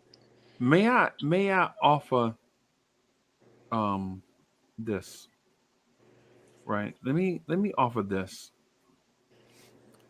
I am totally uncomfortable where the Knicks are right now. Oh, jeez. Totally. Right. And not for the obvious reason, right? Not for the obvious reason. The reason why I'm uncomfortable is because I feel like the teams ahead of us are close and that we can pick them off Hmm. and be better than them for the next few years. But I also feel uncomfortable with the teams behind us. Oh, You know what I'm saying? I don't feel like Orlando is going to be behind us for long, mm. right? And I don't think Washington is going to be behind us for long, right? I think if, for instance, I think if Washington gets that kid Anthony Black, Oh yeah. I think all of a sudden they are a problem for us. Mhm. And here's the thing. Here's the thing. For those that dismiss the Washington Wizards, think about this. If you consider bringing back Kristaps Porzingis to the Knicks, and you consider Kyle Kuzma a pretty good small forward, and if you consider Corey Kispert a solid NBA shooter, and if you consider Denny Avdija a solid perimeter defender, imagine if all those guys come back next season with Bradley Beal. Right? A whole season together, everybody together, not three of them there and one guy out, none of that. Right? Their future is bright if they add a point guard this offseason. Like for instance, my fear is that the Knicks are going to do something crazy, like trade Emmanuel quickly to the Wizards, and then they're going to be our Achilles heel for the next 7 years. Right? Wow. And listen, my ultimate fear is that the Orlando Magic are going to do something crazy, like sign Russell Westbrook. Right? And now you have the ultimate dog athlete leading the ultimate puppy team of dog athletes in the league. You know what I'm saying? Now you add an alpha male to a litter of young hungry puppies. Now they have a leader. You know what I'm saying? Yep. So while I like what the Knicks are in position versus the teams ahead of us, but the teams behind us, bro, have me nervous. Wow. Yeah, I feel that too. I feel the future of these young cats coming up, especially Orlando. So, Right. oof. And I know some teams are going to take a step back. Like Philly's going to take a step back. I'm confident in that. Right. I'm confident that Toronto is going to take a step back. Right. But here's the thing. Are you willing to stay pat and let them take a step back? Or if you're the Knicks, are you willing to try to take a step forward and try to establish a dominance over those teams? Which would you rather do? A lot of Because it's money finances are involved, right? exactly. So I got to go for it, man. I got to go for the team. I got to go for winning next year. What do you think, Dre? Are you doing it too? Can you repeat that part again? Because I just missed the end of it. It'll be money attached to whatever decision that you want to make, Right. right? Like future finances, like the way you manage your cap and all of that stuff is going to be. So do you go for the gusto now? Do you strike while the iron is hot, or do you let it grow organically, knowing that Indiana is also letting it grow organically? Orlando is letting it grow organically. Washington is letting it grow organically. Ah, it's a loaded question because it's like I feel like we're right there in terms of making the right move and being in the Eastern Conference Finals. Right, but the But thing I also like if we make the move, is it just going to be a one and done in the Eastern Conference Finals? that's the thing that Yeah, I was going to get at. You I read know. my mind. Because if you do the organic thing and it pans out, you're you're You're there maximizing for your a while. yeah, and you're maximizing your assets in terms of if you're there for a while and you need to switch things up, your assets already like Right. in Locked full in, bloom. basically. Yeah, yeah. So Mhm. you could flip them for even more tangible things that you could use in the short term. Right. So and then you're building a sustainable winner. So it's like it's a loaded question. Like it depends on the guy because I'm not gonna Is go it all is it in. is it an unfair question? It's kind of unfair, a little bit unfair because it's like the context is it depends. Ultimately, it depends on the guy. You know that ultimately the question is, do you go for it or do you stay pat? That's the question. Mm, I think you stay pat for a year, then you go for it 2024, summer 2024. Okay. Mm. But it depends who's available this summer. Because All right. Stuff Okay. stuff changes so fast in this league. Right. So if you stay pat in 2023, you know Orlando has 2 top 11 picks in this draft. They might be trading them. Or But you don't trading know. them. We But you don't don't know. know that because we're the Knicks and they're Orlando. You don't know exactly what they're gonna do. Right. Right. They might take a point guard to replace their point guard situation. Yeah. If they were smart, they would trade that 6'11" and one of their players to move up to that number 3 spot. But Portland wants guys to win right now, so tough. Well. I mean, they could. What if you think Portland would take 6'11" and Isaac for For number what? 3? If I'm Orlando, I'm not doing that. Okay. If I'm Orlando, I'm saying number 3, provided if it's Scoot. no. Hear me out. If I'm Orlando, why would I deal with Portland when I can just deal with Charlotte? Mhm. They have more pressing. Charlotte's needs are basic. They need talent. Straight up, Yeah. Portland's thing is complicated because they want they need talent, but they also want to win now, win now. and they have to appease a superstar, and their salary cap is screwed. Right? So why deal with Portland and all these complicated issues when you could just go to Charlotte and say, "Hey, man, I'll give you 6 and 11 for 2." And Charlotte is going to be like, you know what? We need talent everywhere, so let's do it. Right. I'd say that, but like some teams are averse to trading first rounders to guys in your conference. That's the only. Yeah, they're in the only same thing. division. Yeah, Same. That's the only thing. But yeah, from a macro point of view, you got to do it. Well, in my mind, you got to do it because Scoot is. They're wary off of Scoot because they already have their point guard of the future. yeah. But I would still pair them together. Right, but if you're Charlotte, think about it. They got so many holes. It's like Scoot Yeah. can't fix all them holes. No, and then if you're Charlotte, also, right? Your majority owner, it might be looking to sell, MJ, right? And the Mikal Bridges situation is not resolved. Just because he didn't play this year doesn't mean their issue is resolved. The league hadn't suspended him. I want to say this though, Freezy. Mikal Bridges posted a picture of himself FaceTiming with Michael Jordan, I think yesterday. Okay. So like he's So probably what does that mean though? They're probably in talks in terms of a contract or whatever to bring him back. It hasn't been resolved, but you know he's gonna be back. No, he's gonna be eligible to be back. He might even be on their roster.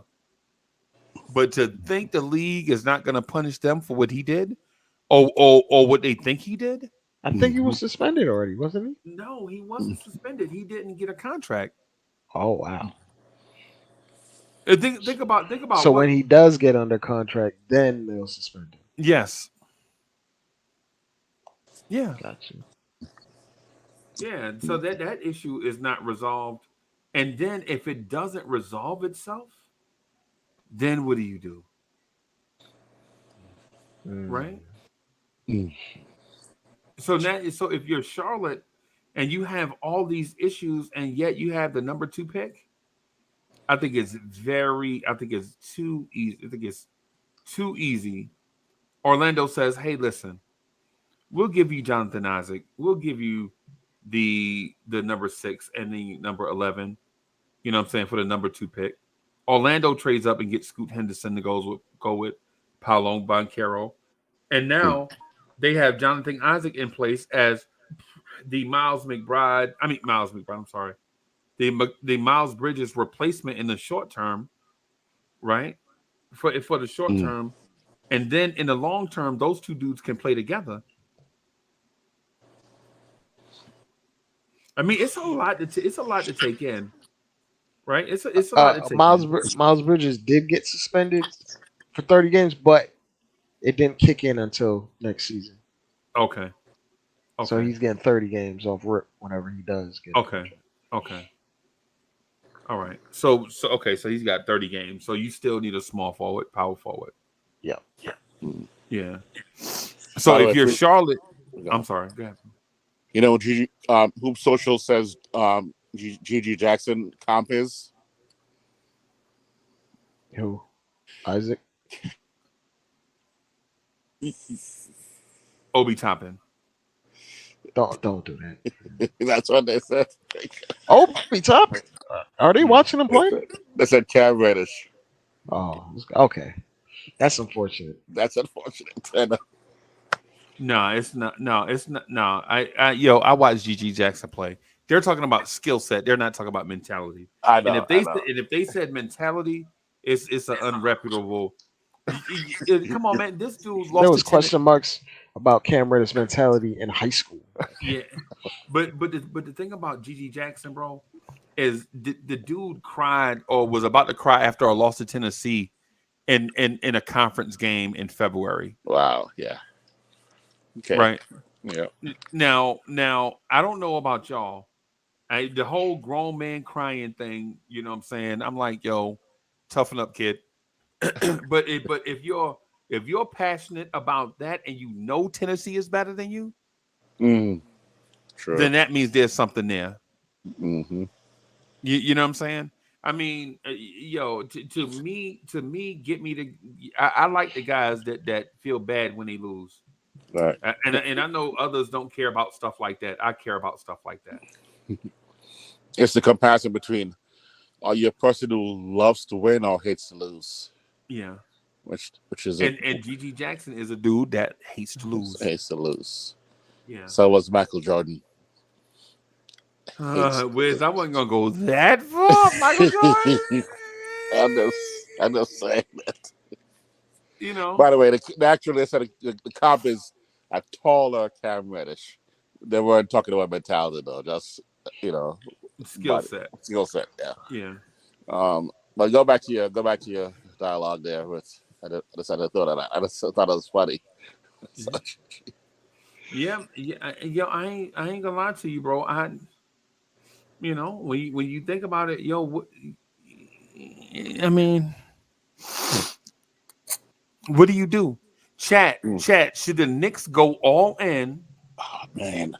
Should the Knicks go all in, knowing where they are?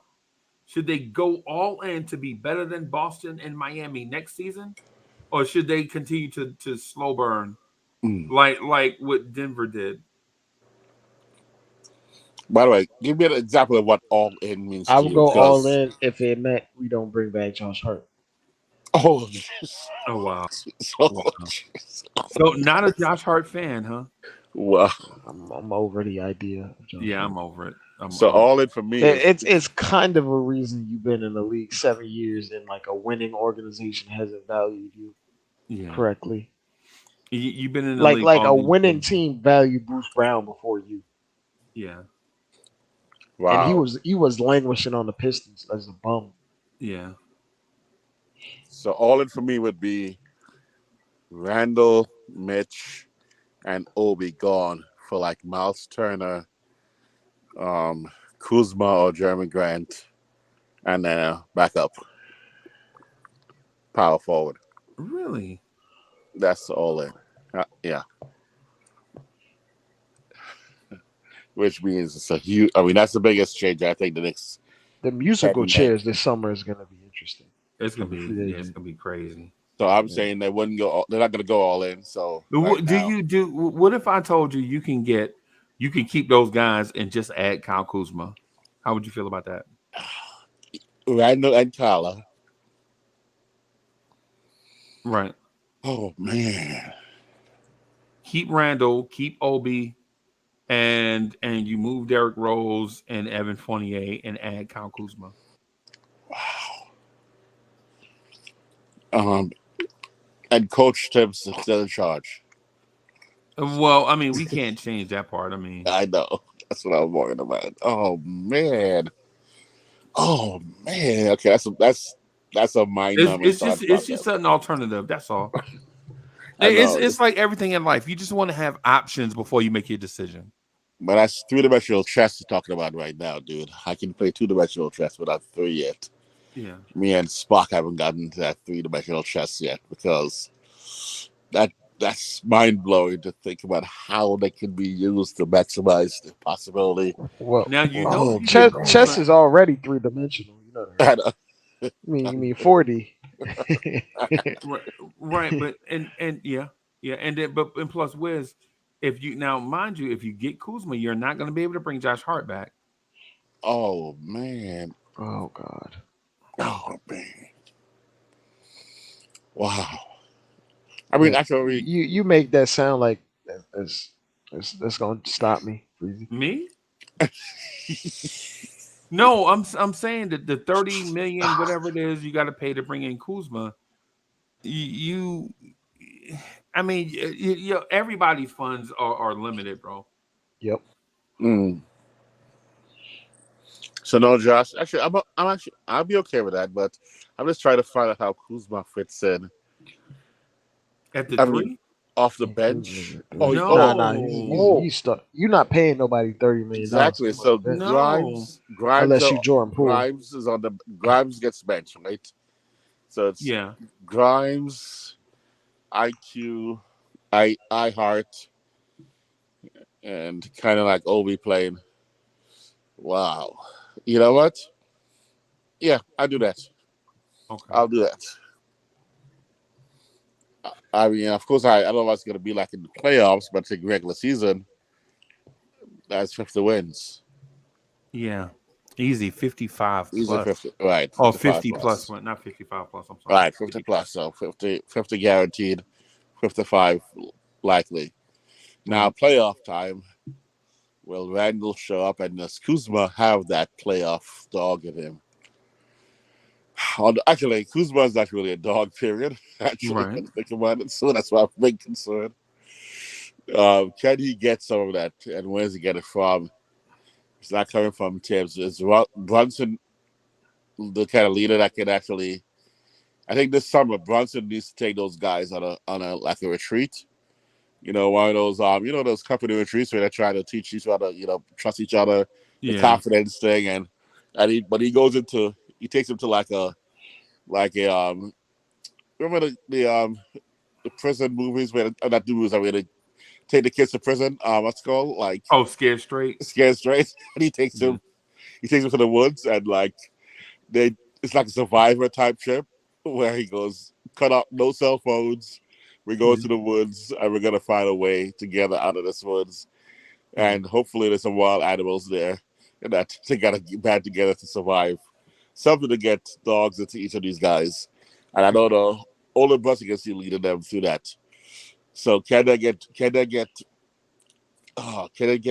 Kuzma to have that kind of dog mentality? Right. Because this past season was was a salary performance. I mean, he was paid for a new contract. Okay. So I'm afraid a little bit that Kuzma wants to be on Madison Avenue, maybe go to that FIT and design some new clothes, Right.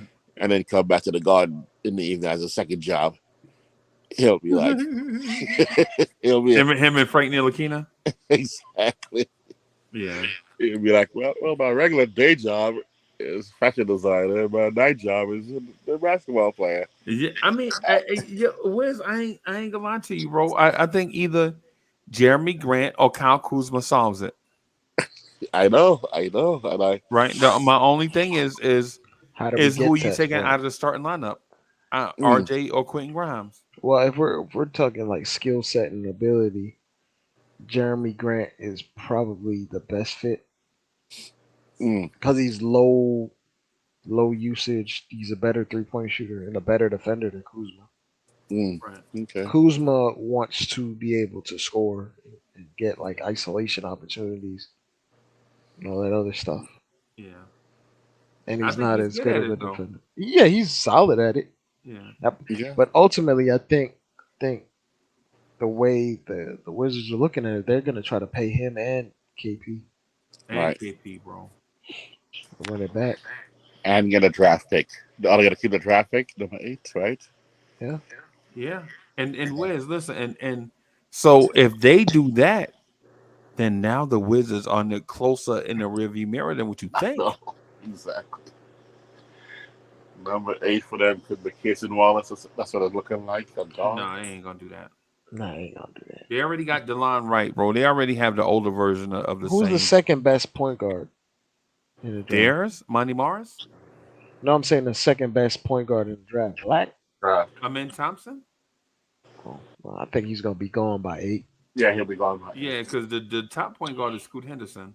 I was gonna say maybe Anthony Black. Yeah, if they get Anthony Black, they're borderline better than us. Wow. Damn. Yeah.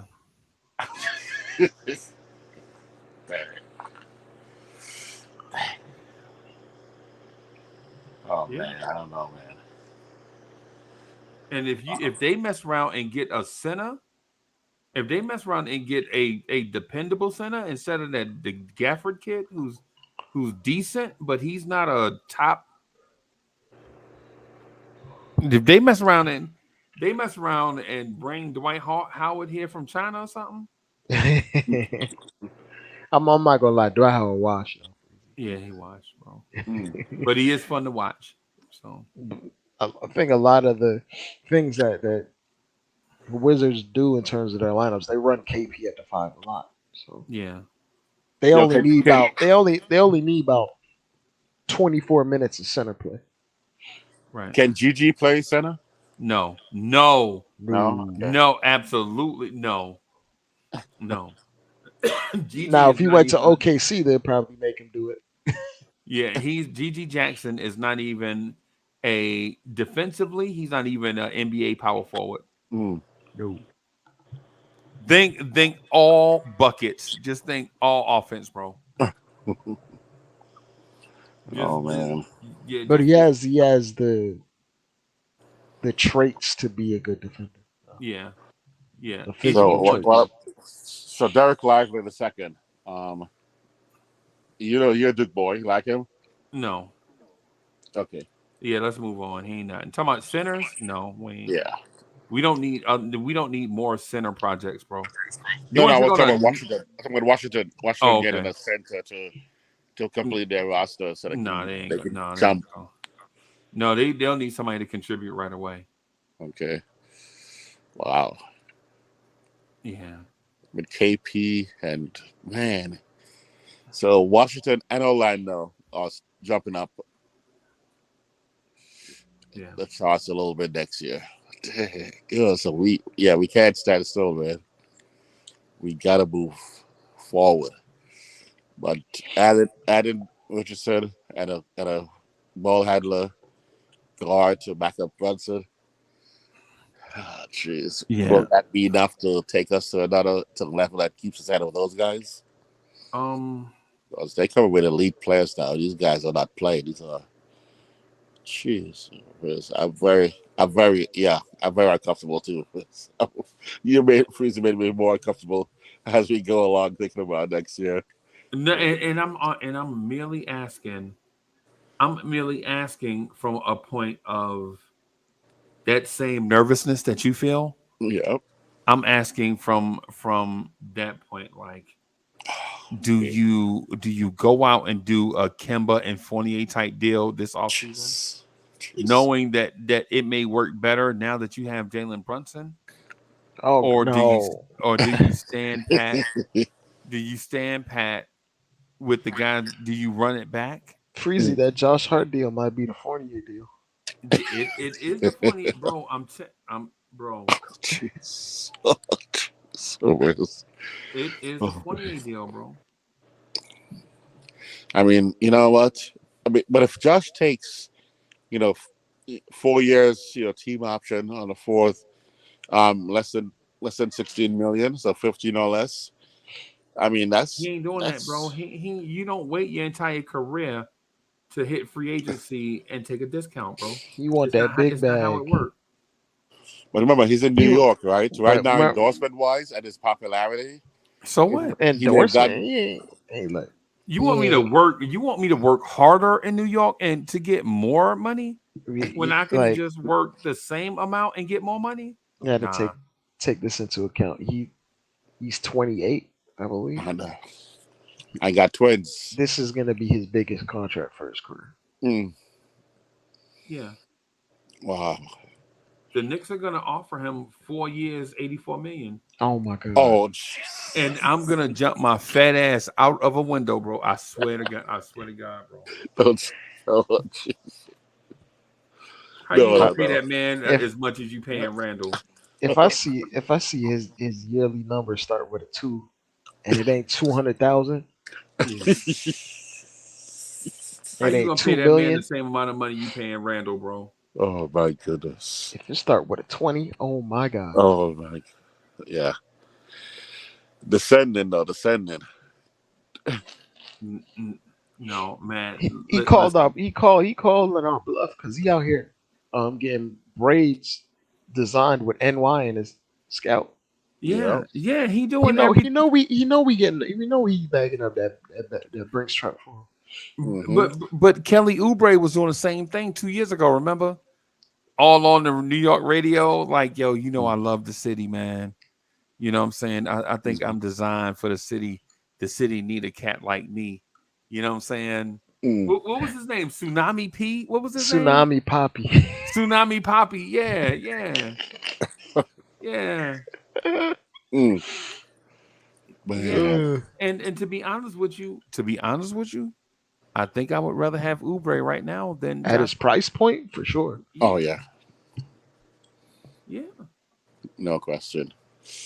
Dang, But you're forgetting one thing, Freezy. He's 6'8", so. Oh yeah, I forgot. If he was 6'3", oh yeah, he'd be perfect. 220. If he was 6'3", 237, bro, yeah, that's why I swear to you, I think Tibbs legit is gonna try to go after PJ Tucker, bro. Tibbs is gonna make sure our roster is the same size as the 1975 NBA team. Yeah, that's what it is. Tibbs gonna trade Obi. He gonna trade Obi to Philly for PJ Tucker. He'd be like, they won back then, didn't they? Yeah, it's a proven formula. Exactly. It's a proven formula. You have to let the game. You have to let the game dictate your decisions. No, the game tells you what to do. Oh my God, Tibbs. I'm gonna go watch some tape. Yes, Tibbs. Tibbs is legit, bro. I hate to keep saying it. But Tibbs is a chubby chaser. is what he is, bro. Think about it. You ain't. When's the last time you saw the Knicks with this many 6'4", 6'5" guards, bro? You ain't never seen this roster. Never. 96, 95? No, maybe 56, 55? Nah, bro. Tibbs is out here legit. You know what I'm saying? Tibbs he ain't gonna. Yeah, I think that's the reason why we didn't pull up the trade for Zach LaVine at the deadline. Because Tibbs is out here like, no, Zach LaVine is too good of an athlete, bro. He jumped and dunks it with one hand. With one hand, off 2 feet, off 1 foot. No, I don't want none of that magic trick. Like Tibbs is not magic, bro. It's science. You know what I'm saying? Man. Yeah, man. Tibbs legit has a fetish for 6'5" guys, bro. He love it. He probably at the combine. Tibbs is probably still at the combine right now. Yo, you know how tall I am, right? You got a chance, Wiz. I got a chance. You got a chance, Wiz. He probably scouting you right now, and you don't know it. That dude across the street looking at you with the trench coat on. That's Tibbs. Actually, I need to stop by Mickey D's and get some Domino's. So I can get a contract. Bim. I'm telling you, Tibbs is going to trade into the second round and get Keontae Johnson. Right? He's listed at 6'6", but at his combine numbers is going to say something crazy like he's 6'4", he's 6'4.75" and 237. What? And Tibbs is going to be like, yeah, he's a multi-dimensional player. We can play him at multiple positions. I can even play him at the 4 if I want. Remember he said that about Josh Oh Hart? God. Remember he said that about Josh Hart? Yeah, I could even put him at the 4. I mean, I've never heard that before. It's not like he had the vertical like Barkley with Barkley's size, right? Or the long arms. No, the Because long Barkley arms. had really Exactly. long arms. Long arms, vertical, and power.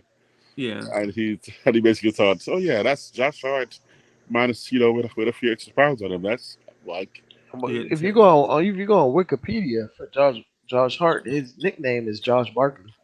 Oh oh my God. jeez. I'm serious. Go look at his basketball reference. Are you serious? Oh my It says Josh Barkley on the top of his basketball there reference. we go. Oh my That's God. right where Tibbs was like, oh yeah.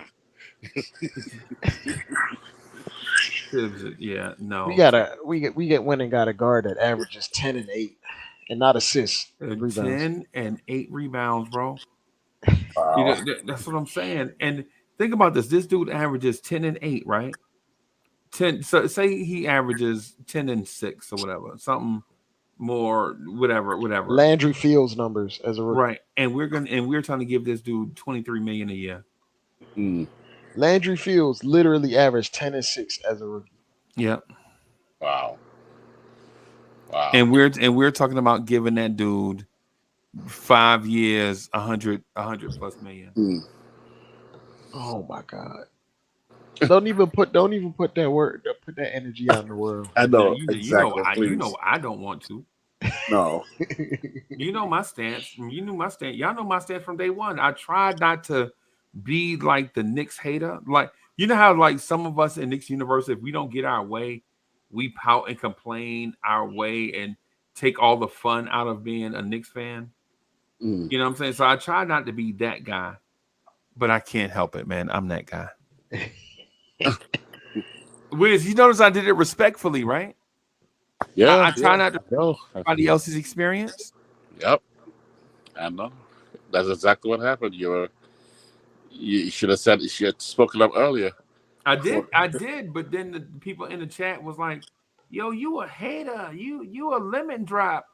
And I was like, "Yeah, maybe I am being a lemon drop." You know what I'm saying? Maybe I need to relax and see how this thing plays out. You know what I mean? And so, yeah. Man. Wow. But now I'm still frustrated. Like, we legit out here talking about giving Josh Hart 4 years for what? Is the Evan Fournier contract not enough pain for everybody? Much of a deterrent. Yeah. Yo, come on, bro. We do that. We're locked into like a specific lineup for like the next 2 years. Yeah. Right. Yeah. They're not gonna do that. I'm guaranteed the extension is what he really wants is the multi-year contract for comfort. But he can opt out and still get the multi-year contract. Yeah. Right, that's what I'm saying. He's gonna opt out to extend to four years, and he's gonna be happy with it even at 15. Well, Wiz, if he opts out, he can't extend. That's why he's gonna opt in and extend. Oh, all right. Yeah. Okay. If he opts out, he's a free agent. Yeah. Oh, that's right. He got to opt. Oh man, that's right. And we can, yeah. So therefore, so he's gonna opt in. We're gonna pick up, Kuzma, and then we're gonna sign him for his extension for $15 million a year, and he'll be happy. No, he's not taking $15 million a year. You need to take $8 million. Jeez. I'm not overpaying Josh. I'm not overpaying Josh Hart, bro. I'm not paying the energy guy $8 million a year. $8 million a year for an energy guy. It's not even like you have a specific skill. Wow. That would be so LOL Knicks.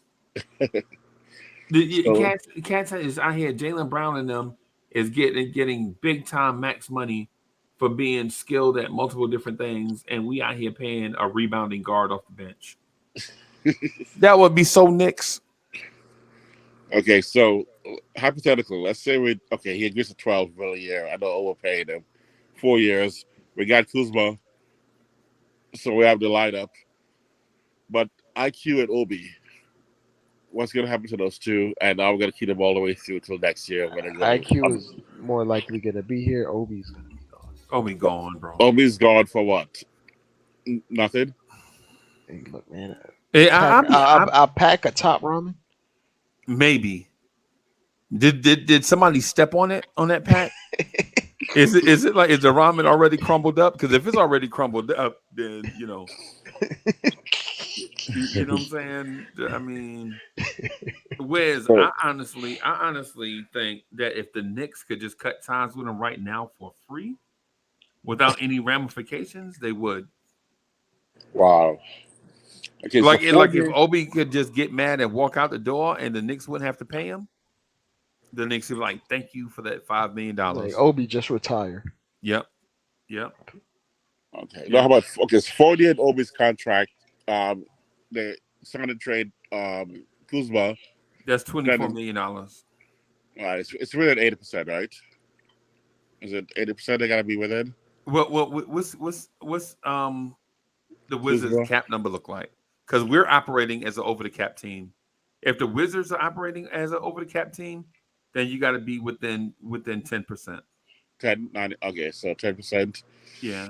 So Or 24. is So it that 5%? means It's 5%. It's 10%. 5%. So Kuzma gotta take like a 26.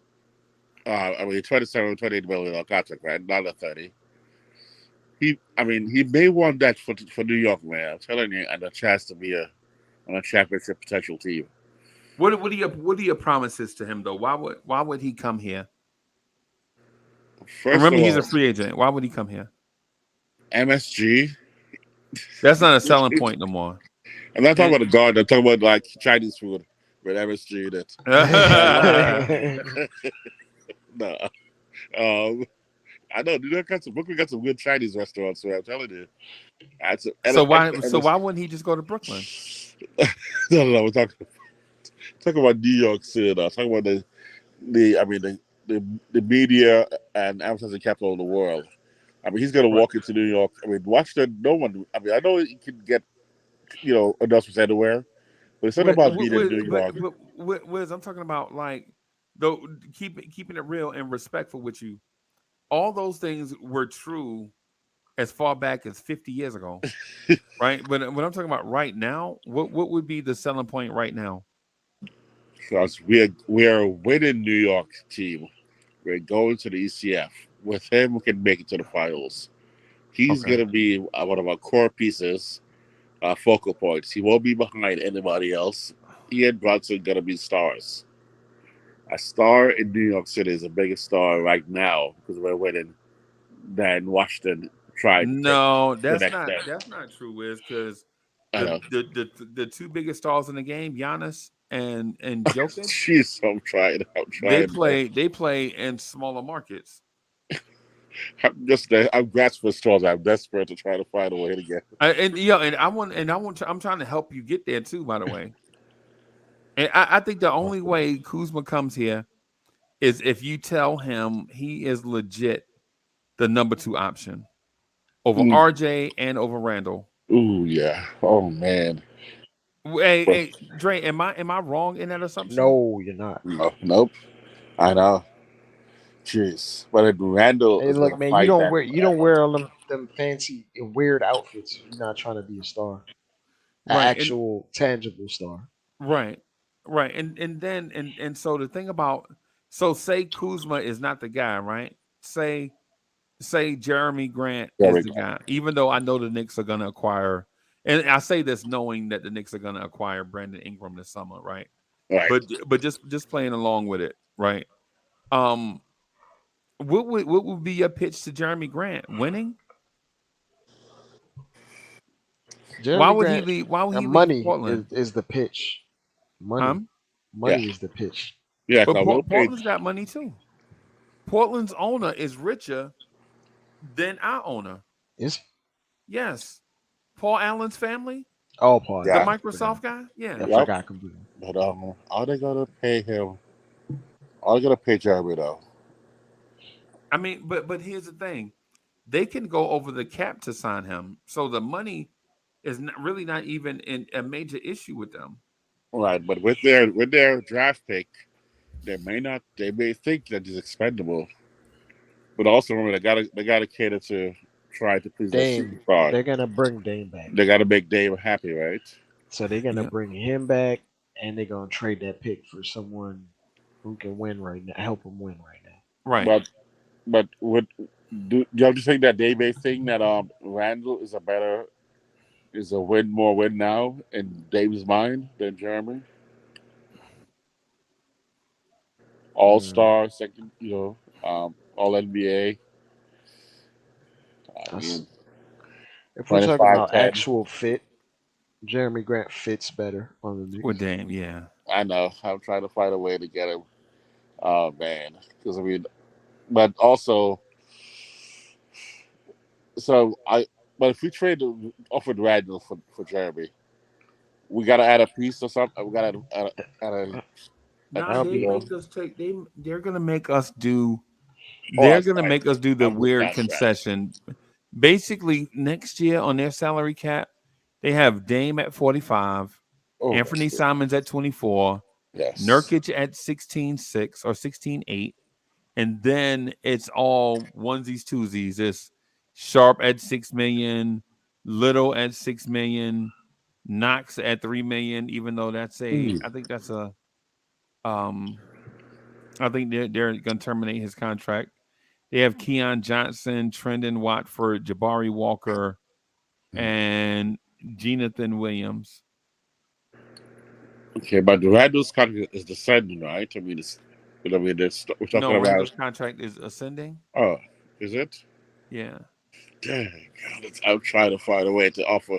But Jeremy's gonna want what? More than 25? Yeah, he's going 30 plus. So it's gonna still be more.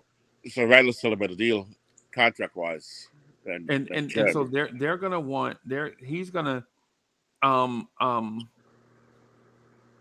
Jeremy Grant is in the best situation a player can find themselves in. Mm-hmm. He is one of the headliners of a very, very shaky free agent market, right? Yep. And with the mindset that the CBA rules could go into effect next summer. Right. So you can't save money this summer thinking, well, I'll just spend next summer. And the reason for that is because the rules change next summer. It's gonna be harder for player movement next summer. Right.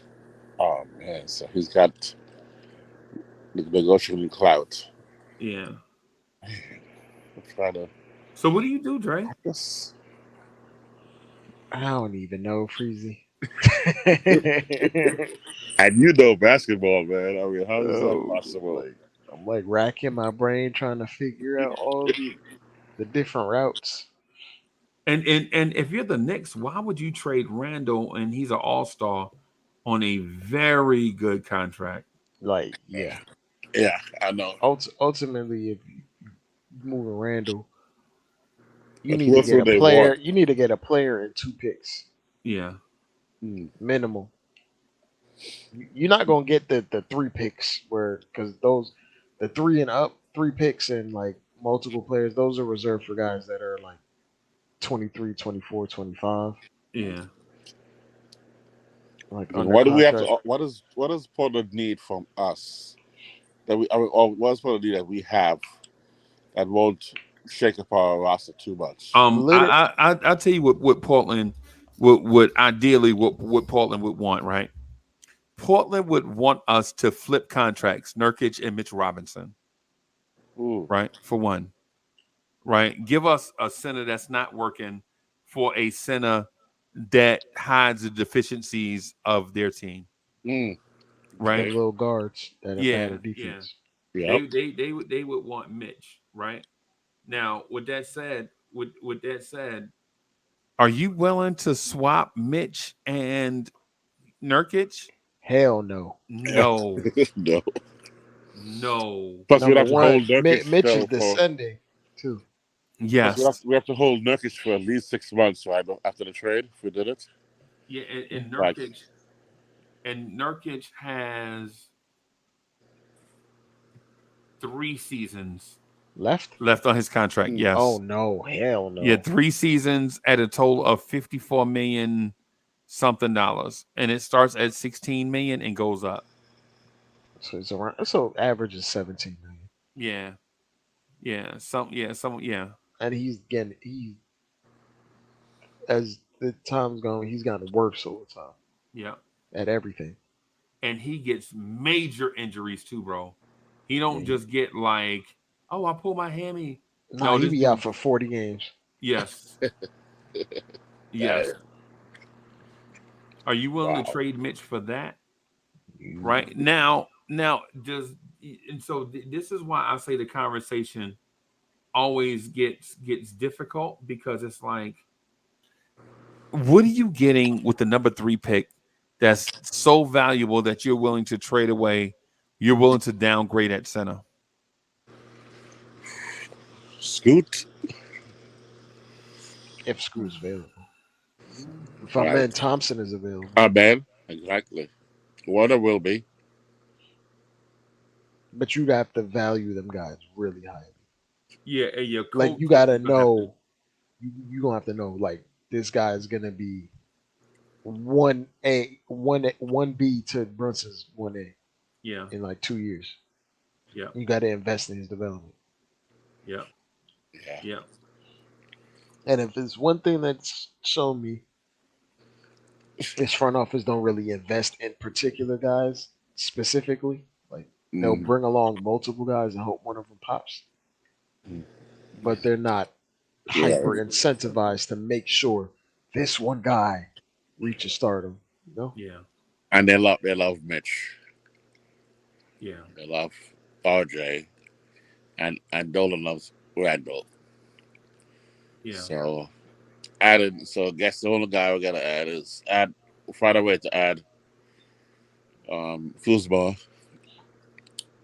on a straight up signed contract without sign and trade, which means I don't know what the cap space is. If we have enough cap space to get Kuzma without maybe a No, straight up free agent pickup? no, you don't. No. So actually, if we buy out Fournier, what's the cap hit on Fournier's contract if we buy him Well, out? well, well. Think about a buyout is a negotiation between an agent and an organization. That So still you, goes against your cap. The yeah. So entire salary, you won't have an exact number. Yeah, right? yeah. Because if you can give him 4 million to walk away and have some added on when D Rose is gone. Because in theory, you could stretch Evan Fournier right now, but why would you when he's got 2 years left? Oh no! Oh yeah, no. He's Well, it's got 1 year because the last year one option. team option. Yeah. Yeah. Oh man. Kuzma is gonna have to be a sign and trade then, right? And No. You don't have to. No, you don't have to necessarily do signing trades, bro. It's how creative. How creative are you willing to be? right, Basically, okay. Okay, so creativity is should be the way you approach it. okay. First of all, establish what is Kyle Kuzma's number. I'm gonna say Because 28. Huh? I want to say 28, man. We can find a way to get up to 28. Okay. I think the Knicks have a way to the a kind of mind meld of those. So if it's 28, then you can do Derrick Rose, Fournier, and maybe a draft pick or two, and you got Kyle Kuzma, Right. and you save money. Yep, that's Right? what I want. But I don't think 28 is Kuzma's number. I think this is going to be the number of 30s. That's why Josh Hart is going to get 20. If Kyle Kuzma Man, gets don't something say in the that. 30s, Oh, don't say Josh at 20. Can't yeah, say that. yeah, I man. can. It's a real. This is a real possibility. I know. This may actually happen. Like if guys like Kyle Kuzma are getting 30 mil, Jeremy Grant getting 30 mil a year, Josh Hart is getting 20 something mil a year. Jeez. And it's all Dre's fault. Oh man, I really thought that she's going to be especially on the playoff performance. I think really he's got his kids, he's got his Yeah. wife in New 30, York City. $34 million a year. I am Yeah, good. Dre, that's what I'm saying. The money is ridiculous this summer. That's more than Donovan Mitchell makes, bro. Oh man, Think about it, that's more than Jalen Brunson makes. That's the type of money Jeremy Grant wants too. So yeah. That's more money than Luca makes this year. Okay, so then we go second tier. Then we step back. Then let's step back and go for the long hanging fruit like Let's just do Dylan Brooks on oh Dylan Brooks on man. 3 years, 35. Along with Josh getting how much 20? No, I'm giving Josh the middle finger. You gotta go. Jeez. But you know with You almost made me say an F word just now, man. Wiz, that's not fair, bro. but you know Brunson and Tim's gonna cry. Man, can you imagine an offensive lineup with Dylan Brooks and Josh Hart on the floor at the same time? No, No. that's why I can't do Dylan Brooks. So sorry. No, we're not gonna keep Josh. We can't get Dylan. But Dylan Brooks is actually a defender. I know, but Tibbs and Brunson love Josh, and right now they're running the show. And they will not give up Josh for Dylan. Yeah. So we gotta keep Josh, even at the Off, potential. off principle? No, you don't have to keep Josh Hart off principle, bro. No, but I bet based on those two cats who have the most powerful voices on the team right now, coach and point guard, who is basically our star player. He's our new golden child. He will be the one to decide this. I'm not giving up Josh. I was so happy we got him. You'd let me play for 3 months with Josh. There's so many arguments you're gonna have why Josh should stay. Because 3 months he transformed us for the time being, and then I get to see it was the energy that could have been bought by, you know, Patrick Beverly or Dylan Brooks could have bought the same energy Okay. and change the team. But they're gonna see Patrick gonna be like, we wanted Villanova together, you know. I My think Tibbs godson wants to loves him. win. I think Tibbs wants to win. I think Tibbs wants to win more than anything else.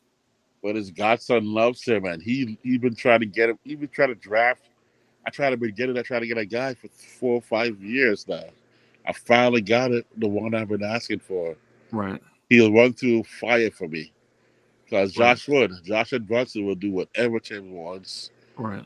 So to try to hope that Dylan Brooks gonna want us to do the same thing, I don't know if Tim's gonna believe that until he sees it. And so he's got a bird in the hand. So he's gonna be like, I'm taking this. Right. So Josh. I'm telling you, I'm sorry for him, but he's staying. Just like Ingram. Right. Hey, it was. I ain't gonna lie to you, bro. I think ultimately the Knicks are gonna sign or gonna trade for Brandon Ingram. But man, this conversation about Josh Hart is fascinating. No, I ain't gonna lie to you. They're gonna give they Dre. You think they're gonna give him the bag? they gonna give him something. I just don't know what. 60 mil, 4 years. I'm praying for that, but more likely it is probably gonna be anywhere from 17.5 to 18. Yeah, they giving them. Yeah, they giving them 22. Oh, Yeah, bro. no. Think about the bro. Think about the money they talking about giving Jeremy Grant. I know. But starting with a 3. Yeah. Josh gotta recognize that he's getting a guaranteed 4-year contract potentially. But he Take can care of get his, he can get 4 years from anywhere. but he wants to play with his boy. He knows that right now, and he's got a coach that loves him. I mean, where else you gonna have a coach that's gonna be like, All right, cool. And take 4 years, 40 million. Right. no, Done. I give you 5 years, 50 million if you go in that route. he's I gonna give say him he's gonna 6 say years, match my 60 million. current. He's gonna say match my current salary, but give me 4 years. So 13, right? No, he ain't gonna do that, bro. He ain't going. The He ain't going players union, backwards. the players union is not gonna allow him to do that, bro. Remember, these contracts go by the players union also. Oh, that's true. They ain't gonna let that man take a step back because it No, impacts it's not a step back. everybody around the league. It's a multi-year contract instead of a 1 year. Right? So multi-year. It's going for 4 years, 13 mil. Instead of 1 year, opt in for 1 year, 13 mil, to be like, oh, add 3 more years to this, I'll be happy. I got my kids, my wife.